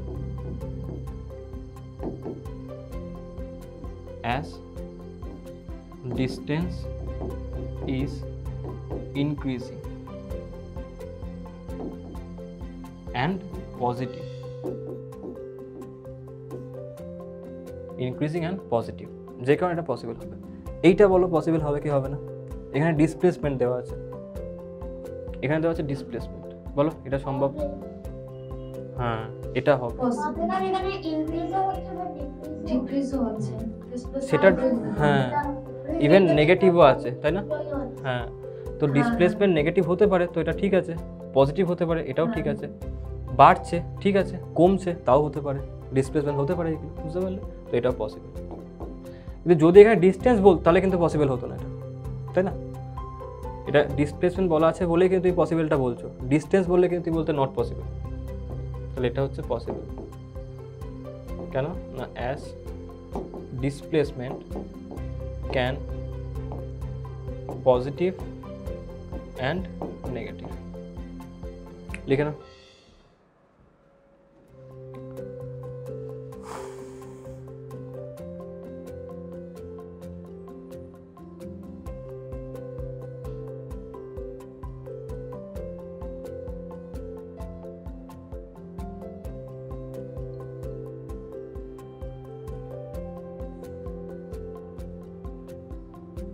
ঝটপট লেখো, ঝটপট লেখো।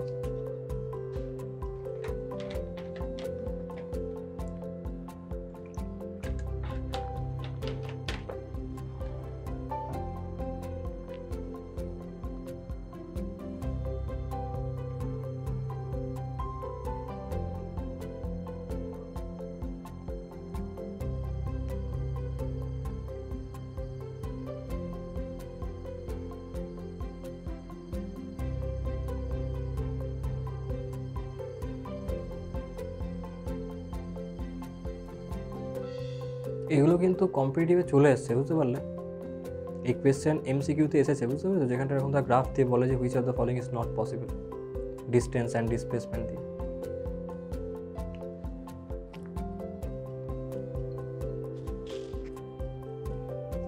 তো যখন এটা করছোই তখন আরেকটা গ্রাফও ডিসকাস করে নি। ই দিয়ে লিখবো এই গ্রাফটা।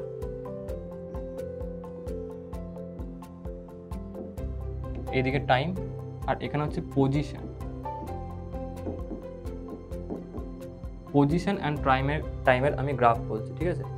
তো পজিশন টাইমের গ্রাফ তোমাকে বলা হলো এইটা। এই গ্রাফটা পসিবল কি পসিবল নয়? অ্যারোটা উল্টো থাকলে কোনো প্রবলেম নেই, বলো তো। এই গ্রাফটা কি পসিবল হবে কি হবে না?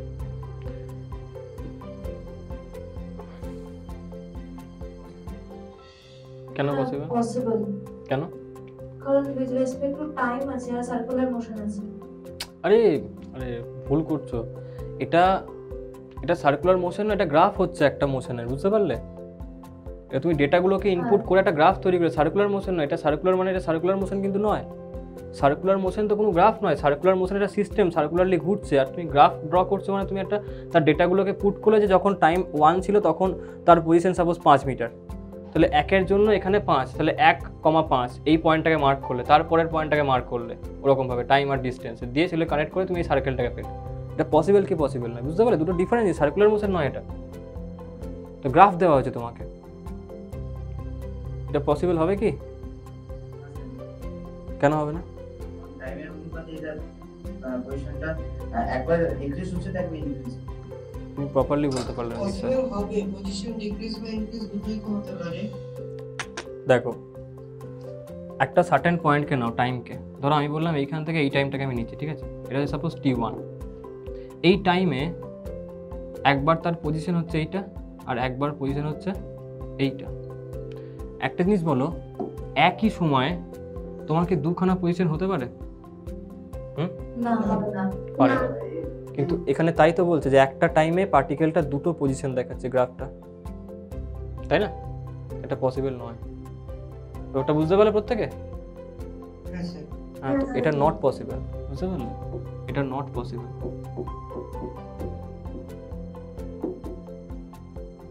কেননা as at same time it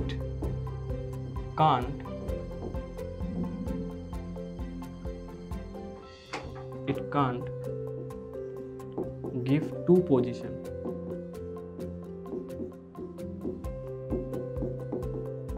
বুঝতে পারলে? একই সময় দুখানা পজিশন তা থাকতে পারে না, ওই জন্য এটা পসিবল নয়।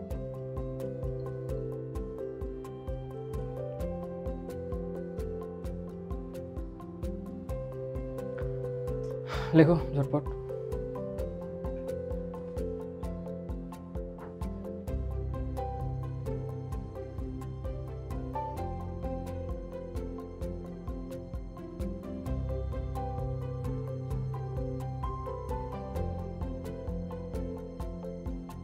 ঠিক আছে, এটা হয়ে গেলে আর একটা গ্রাফ বলবো। কমপ্লিট সব করা সবার? হ্যাঁ স্যার।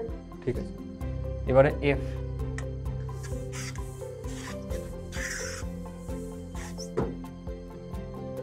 স্যার ওই লেখাটা কি ছিল? আমার লেখাটা বাকি ছিল। ওর লেখাটা ছিল যে, আসলে হ্যাঁ লেখাটা ছিল যে at same time any object cannot have multiple positions. At same time any object cannot have multiple position. আর ওখানটাতে সেম টাইমে তুমি যে কোনো টাইমকে তুমি ধরো ওখানটাতে একমাত্র ওই যখন সার্কেলের ওই যে বেন্ডিং পোর্শনগুলোকে বাদ দিয়ে যে কোনো টাইমকে তুমি না দুটো পজিশন পাবে সেম টাইম, এটা সম্ভবই নয়। আচ্ছা, এবারে চলে আসছি পরের গ্রাফটা।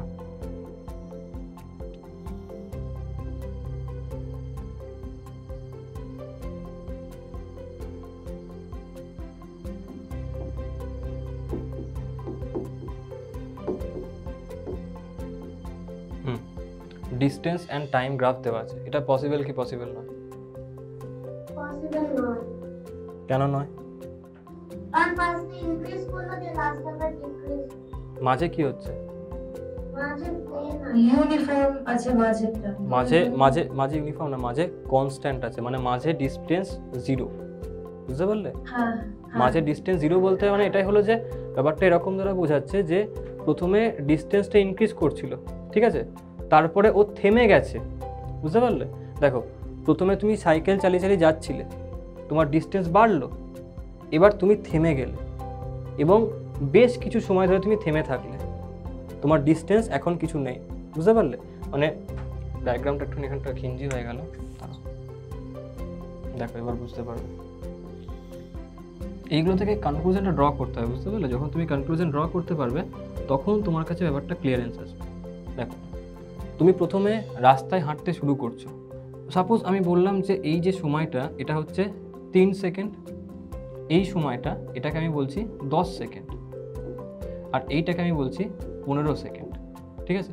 সাপোজ তুমি সাইকেল চালানো স্টার্ট করছো 0 সেকেন্ড থেকে, তুমি মানে একটা ডিস্টেন্স কভার করছো, সেটা বাড়ছে, এই যে ডিস্টেন্স বাড়ছে, এবার 3 সেকেন্ড সাইকেল চালিয়ে আসার পরে তুমি এখানে দাঁড়িয়ে গেলে, এখন আর তোমার কোনো মোশন নেই, বুঝতে পারছো?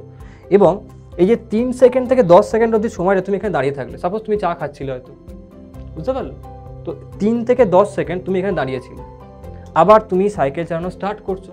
তো তোমার গ্রাফটা এখানটাতে এইখানটার পর থেকে এরকম হওয়া উচিত ছিল, তাই না? কারণ আবার তোমার ডিস্টেন্স বাড়ছে, কিন্তু এখানে কি দেখাচ্ছে? ডিস্টেন্স কমে গেছে। ক্লিয়ার সবার কাছে? নিশ্চয় বুঝতে পারলে? তো এইটা যদি হয় তাহলে সেটা পসিবল হবে, যেটা আমি পরেরটাতে এক্ষুনি দেব। তো এখানটাতে তোমরা সবাই তো অলরেডি শিখে গেলে একটু আগেই যে হ্যাঁ ডিস্টেন্স কমতে পারে না। তো লজিকটা, সেটা আমার উদ্দেশ্য ছিল না যে তোমাকে এটা বোঝানো যে এটা ঠিক কি ভুল গ্রাফ, কেন কি এটা ভুল হবে তার কারণ ডিস্টেন্স কমছে, সেটা নয়। এটার উদ্দেশ্য হলো যে এই সিচুয়েশনটাকে তোমাকে ইমাজিন করতে হবে, এই গ্রাফটা আমাকে কি সিচুয়েশন ডেসক্রাইব করছে, বুঝতে পারলে? তো এটাকে লিখে নেবে যেটা হচ্ছে কি নট পসিবল, নট পসিবল। কেননা ওই as distance never be, distance never decreases, বুঝতে পারলে?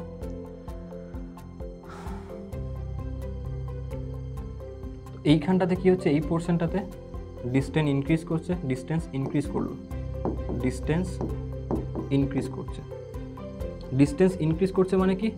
মোশন আছে কি নেই বলো? মোশন আছে, মোশন আছে। আমরা দেখেছিলাম যে ডিস্টেন্স আসছে মানে মোশন আছে, তাহলে মোশন, বডি মোশনে আছে।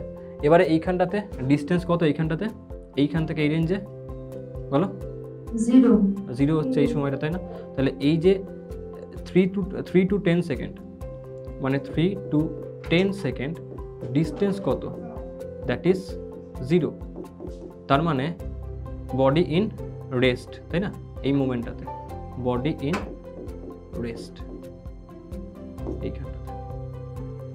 বোঝা গেল?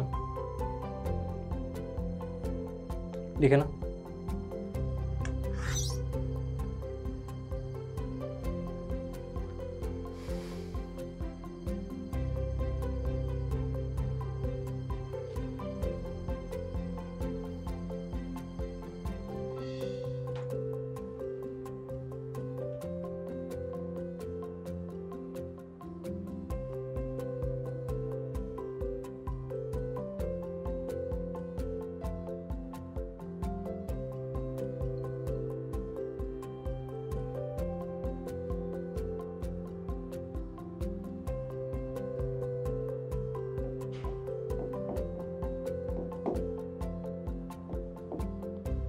এটা পসিবল হবে কি হবে না?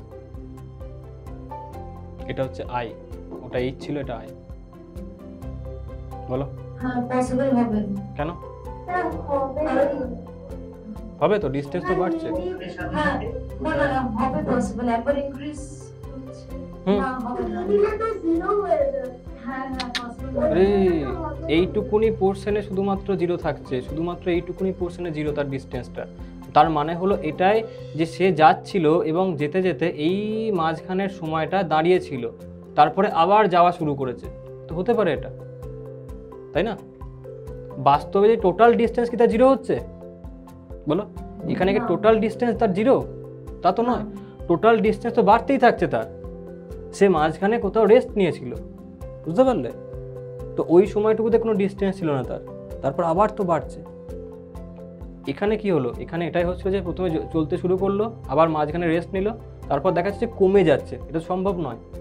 তো এইটুকুনি পোর্শনে তার কোনো ডিস্টেন্স নেই, কিন্তু এইখান থেকে এই অবধি টোটাল তার ডিস্টেন্স থাকছে। 0 থেকে 10 সেকেন্ড অবধি টোটাল ডিস্টেন্স তো থাকছে একটা কিছু, তাই না? এইটার ভ্যালুটা আসবে শুধুমাত্র, এই ডিস্টেন্সের ভ্যালুটা, বুঝতে পারছো? এখানেও তাই, এইখান থেকে তার 0 থেকে তার মোশনটা স্টার্ট হলো, এখান থেকে এই অবধি তার তো একটা ডিস্টেন্সের ভ্যালু তুমি পাবে। হ্যাঁ, মাঝখানে সে রেস্ট নিচ্ছিল, তো মাঝখানে কোনো ডিস্টেন্স করেনি, তো এইটুকুনি সময়টা তার ডিস্টেন্সে 0 ছিল। কিন্তু গ্রাফটা তো কিন্তু কোনো ভুলভাল কিছু তোমাকে বলছে না, বা গ্রাফটা তোমাকে কিছু ভুল ইন্টারপ্রেট করছে না, তাই না? যেমন এখানটাতে করছিল এই যে গ্রাফগুলো, ডিস্টেন্সকে নেগেটিভ দেখিয়ে দিয়েছিল, এই গ্রাফটা দেখা যাচ্ছে ডিস্টেন্স কমে যাচ্ছে, তা তো হচ্ছে না, বুঝতে পারলে? তো এটা পসিবল হবে। সিমরান বুঝতে পারলে? এটা হবে পসিবল। কেন না? অ্যাজ ডিস্টেন্স ইনক্রিজেস, স্যার এখনো অবধি 7টা গ্রাফ আঁকা হয়েছে তো? আই অবধি হয়েছে বোধহয়, তাই না? কটা হলো না, এখানে? আমার তো এফ হয়েছিল, এফ জি, এটা নিয়ে জি। কটা হয়েছে তোমরা একটু বলো তো, আমার মনে নেই কতগুলো হলো, আমি তো নাম্বারিংগুলো করিনি। এটা নিয়ে জি হয়েছে। এটা জি হচ্ছে, তার মানে আমি দুটো এক্সট্রা লিখে দিয়েছি। এটা হচ্ছে তাহলে জি।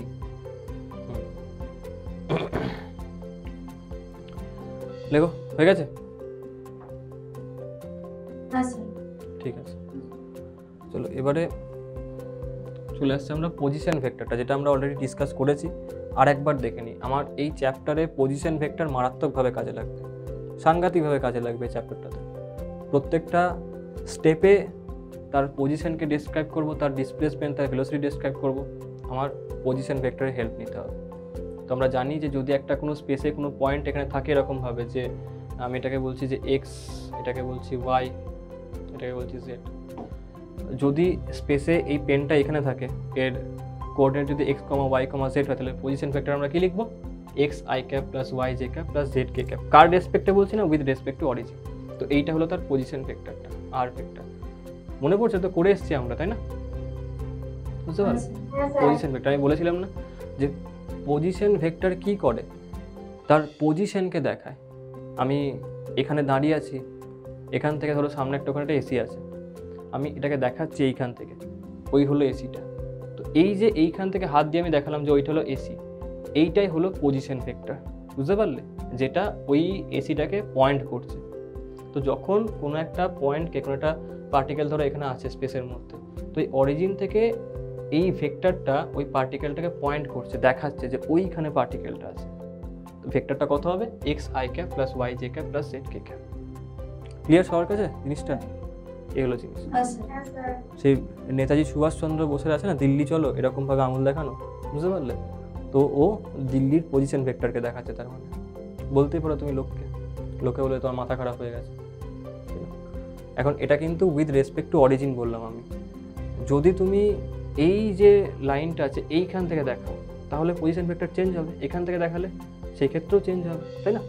কারণ সেই ক্ষেত্রে তো এক্স ওয়াই জেড কোঅর্ডিনেটের ভ্যালু চেঞ্জ হয়ে যাবে। বুঝতে পারলে? তো পজিশন ভেক্টর কিন্তু পয়েন্টের উপর ডিপেন্ড করছে, তুমি কোনখান থেকে দেখাচ্ছ তার উপর ডিপেন্ড করছে, তুমি কোনখান থেকে তাকে দেখাচ্ছ। অরিজিন থেকে হলে এইটা আসবে, অন্য কোনো পয়েন্ট হলে কোনো ব্যাপার না, সেটা বার করা যায়। এটা লিখে নাও, পজিশন ভেক্টর।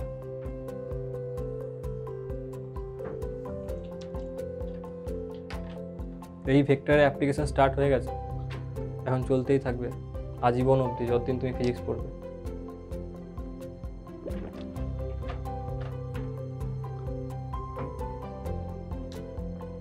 আর অনেস্টলি ভেক্টরকে যদি একবার বুঝে যাও না, ইমাজিন করতে পারো। যেমন ধরো পজিশন ভেক্টরটা কি, নামেই পজিশন ভেক্টর। বাস্তবে তো আমরা সবসময় দেখায় যে ওইখানে লোকটা দাঁড়িয়ে আছে, ওইখানে একটা গাছ আছে, ওইখানে বাড়ি আছে, সবসময় দেখায়।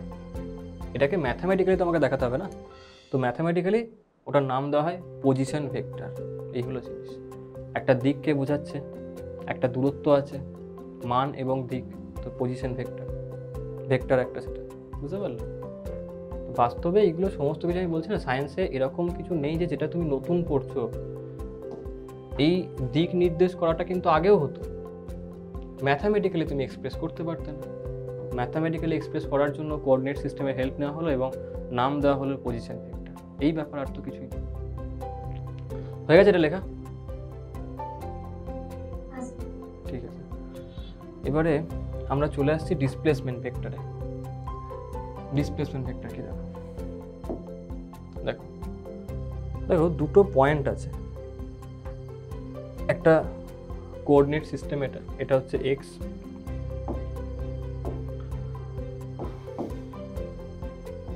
এটা এক্স, এটা ওয়াই, এটা জেড।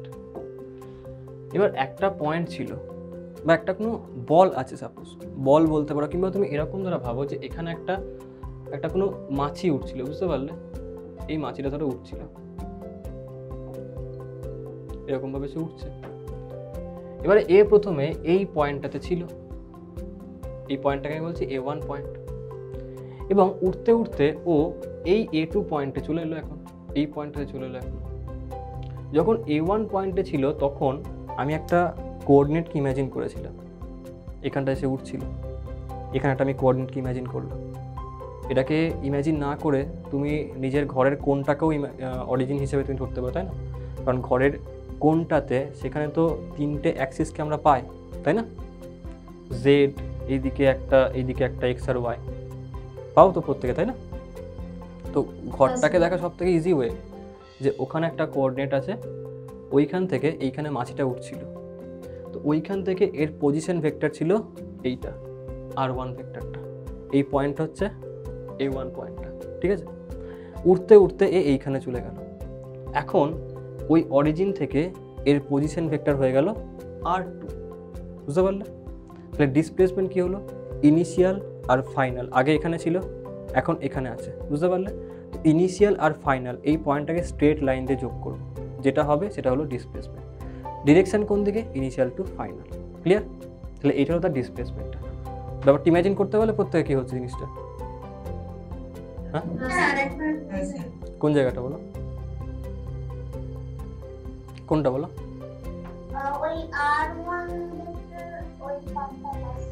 এইখানে মাছিটা ছিল, ঠিক আছে? তাহলে এখানে একটা মাছি ঘুরছে, এখানে আছে এখন। তাহলে তোমার যে ঘরের দেওয়ালগুলো আছে না, যেখানে 3টে অ্যাক্সিস মিলছে, দেখতে পাচ্ছ? ঘরের কোণটাকে দেখো, দেখতে পেয়েছো? একদম মেঝের কাজটা দেখবে কোণের, দেখো ওখানে 3খানা অ্যাক্সিস মিলেছে, এক্স ওয়াই জেড, দেখতে পেয়েছো? ওটা হলো কোঅর্ডিনেটটা, যার রেসপেক্টে তুমি পজিশনটাকে বলছো। তো ওই অরিজিন থেকে যেখানে 3টে মিলেছে মেঝেতে একটা কোণে, ওইখান থেকে এর পজিশনটা হলো এখন R1 ভেক্টর, বুঝতে পারলে? এটা উঠতে উঠতে এখানে এলো, এখন পজিশনটা হয়ে গেল R2 ভেক্টর, বুঝতে পারলে? ডিসপ্লেসমেন্ট কী হলো? এইখান থেকে এখানে গেল, দুজনের মধ্যে স্ট্রেট লাইনটা, এইটা হলো ডিসপ্লেসমেন্ট, বুঝতে পারলে? ডিরেকশন কোন দিকে হবে? ইনিশিয়াল টু ফাইনাল, এইদিকে। ব্যাপারটা বুঝতে পারছো সিমরান?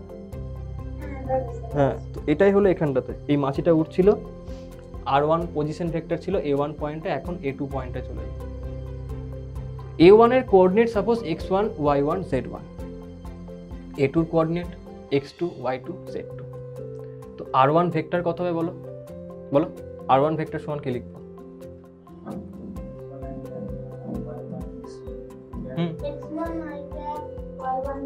প্লাস প্লাস প্লাস দিয়ে থাকবে।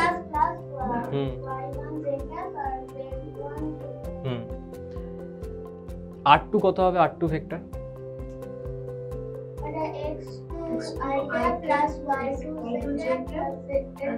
z2 k ক্যাপ, তাই না? এটাই হলো।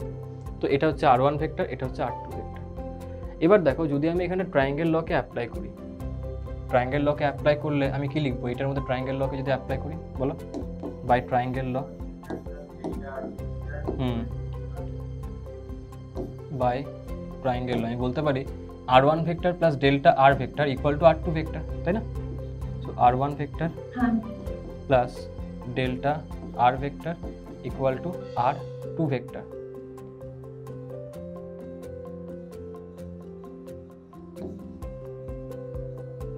Equal to R2 vector. তাহলে ডেল্টা R ভেক্টরটা কি? ডিসপ্লেসমেন্ট ভেক্টর, তাই না? ডিসপ্লেসমেন্ট কোনটা? Delta R। Delta R vector কত আসবে? R2 vector minus R1 vector. তো যখন তুমি R2 ভেক্টর তার ভ্যালুকে এটাকে পুট করবে, মাইনাস এই ভ্যালুটাকে পুট করবে, তখন কি আসবে? x2 minus x1 i cap, তাই না?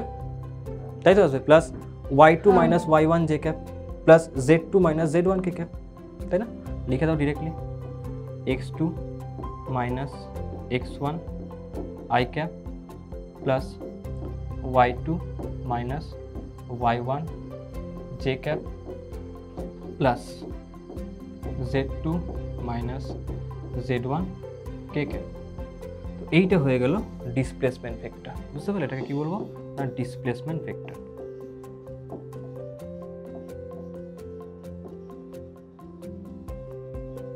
ডিসপ্লেসমেন্ট ভেক্টর, বুঝতে পারলে? এই হলো জিনিস ডিসপ্লেসমেন্ট ভেক্টর। তো যখন কোনো একটা কোঅর্ডিনেট সিস্টেমের মধ্যে ডিসপ্লেসমেন্ট হচ্ছে, তখন আমি বলবো এটা ডিসপ্লেসমেন্ট তার ভেক্টর। বোঝা গেছে? চলো লিখে নাও।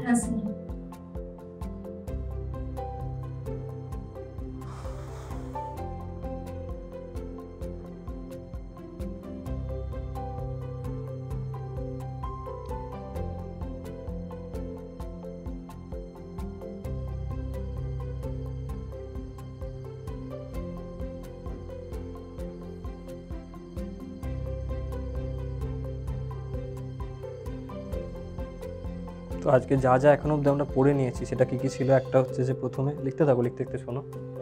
প্রথমে ছিল কাইনেমেটিক্স কি, কাইনেমেটিক্সে আমরা কজ অফ মোশন সেটাকে কনসিডার করি না, যে কেন মোশনটা কী কারণে তো মানে কেন মোশনটা হচ্ছে, রিজন বিহাইন্ড দি মোশন আমরা সেটাকে দেখি না।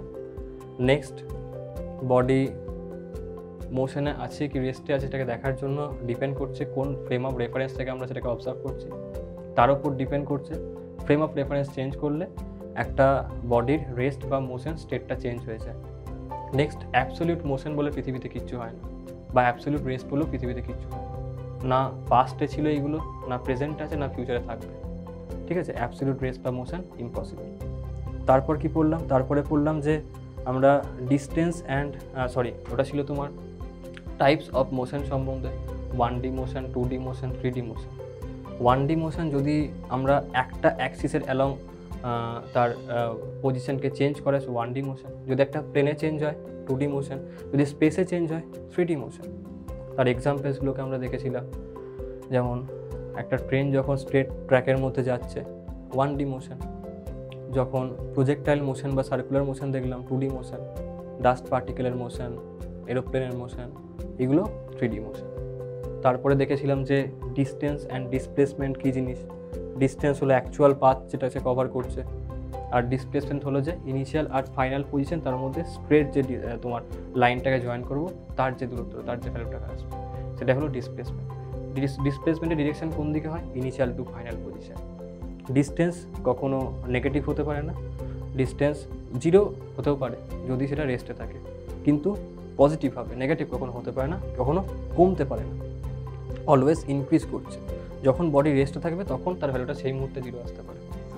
আচ্ছা, তারপরে কি ছিল যে ডিসপ্লেসমেন্ট, সেটা নেগেটিভ হতে পারে, সেটা পজিটিভ হতে পারে, সেটা তোমার এমন নয় যে সেটা 0 হতে পারে, তাই না?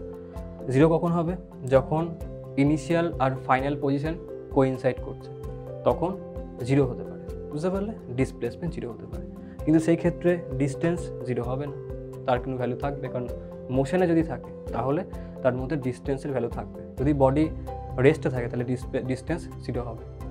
তো ডিস্টেন্স 0 মানে বডি রেস্টে আছে, কিন্তু ডিসপ্লেসমেন্ট 0 তার মানে it may be in rest or may not be in rest.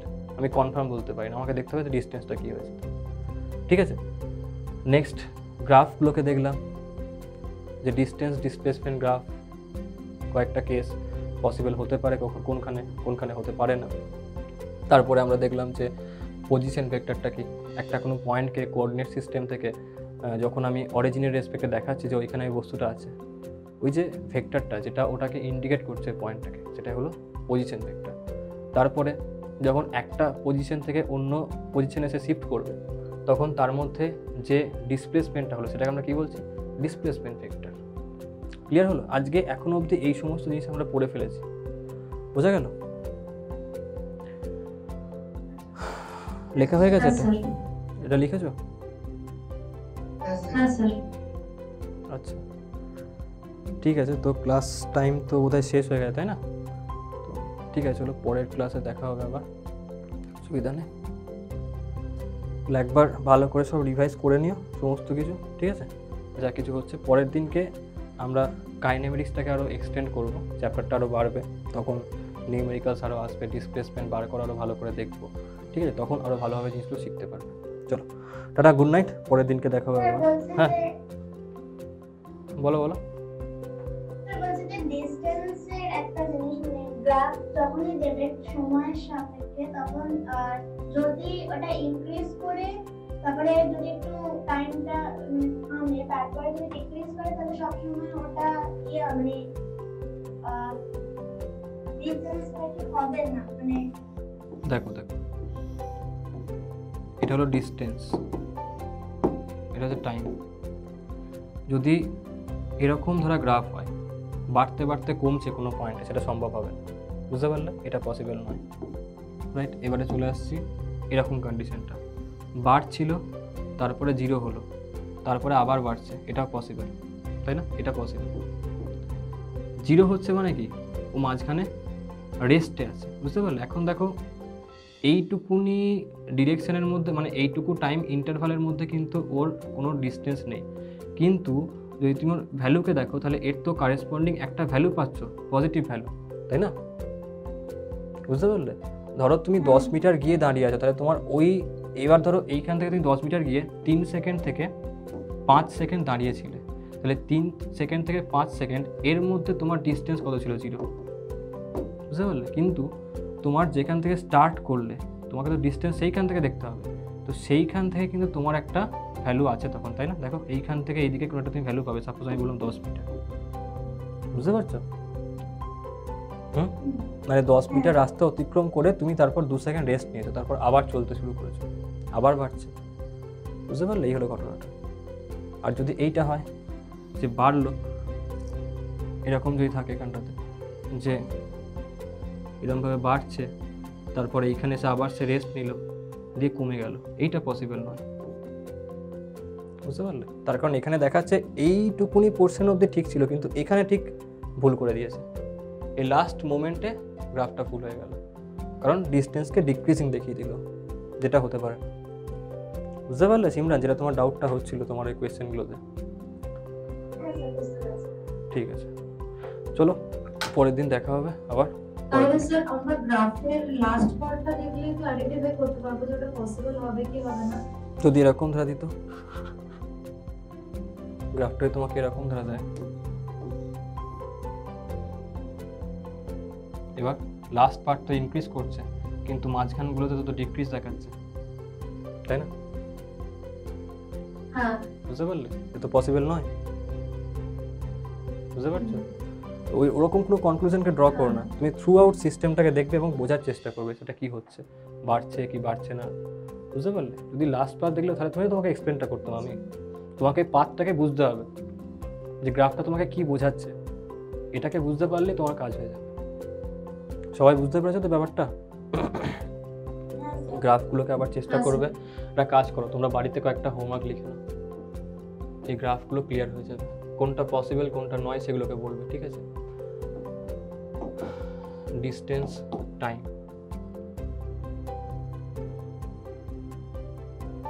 একটা হচ্ছে এই গ্রাফটা,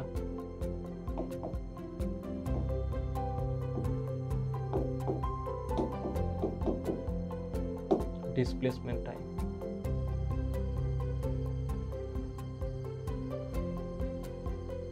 দু নম্বর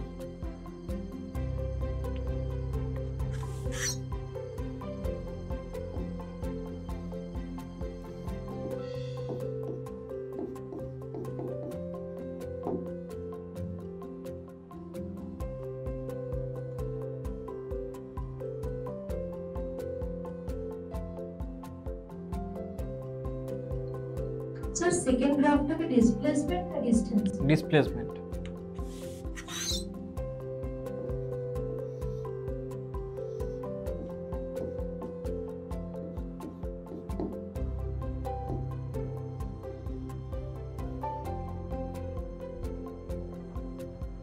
থার্ড গ্রাফটা ডিস্টেন্স,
চলো এটা হচ্ছে ফোর্থ গ্রাফটা। এই ফোর্থ গ্রাফের মধ্যে 3টে গ্রাফ টোটাল আছে, ডিস্টেন্স অ্যান্ড টাইম গ্রাফ, ঠিক আছে? তোমাকে বলতে হবে কোনটা পসিবল হবে কোনটা হবে না, এটা তোমাকে বলতে হবে।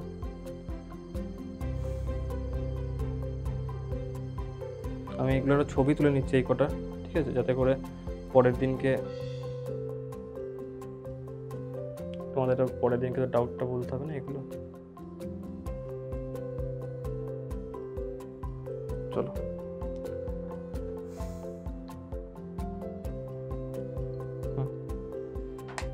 হয়ে গেছে লেখা? লাস্টের ওই ছবিতে কোনটা 4 কোনটা 5 কোনটা 6 চার হচ্ছে গ্রাফটার পুরোটার নাম্বারটা, বুঝতে পারলে? এই নীল রঙের লাইনটা হচ্ছে সি, রেডটা হচ্ছে এ, গ্রিনটা হচ্ছে বি, বুঝতে পারলে? 3খানা লাইন ড্র করা আছে এখানটাতে, মানে একটা গ্রাফের মধ্যে 3খানা লাইনকে ড্র করে দেখিয়েছে। তোমাকে বলতে হবে কোন লাইনটা ঠিক হবে কোনটা হবে না, বুঝতে পারলে? আর এই গ্রাফের নাম্বারটা হলো 4 নম্বর গ্রাফ। যেরকম এখানে দেখেছিলাম না 3খানা লাইনকে ড্র করে, ওখানেও সেরকম ধরা হয়েছে।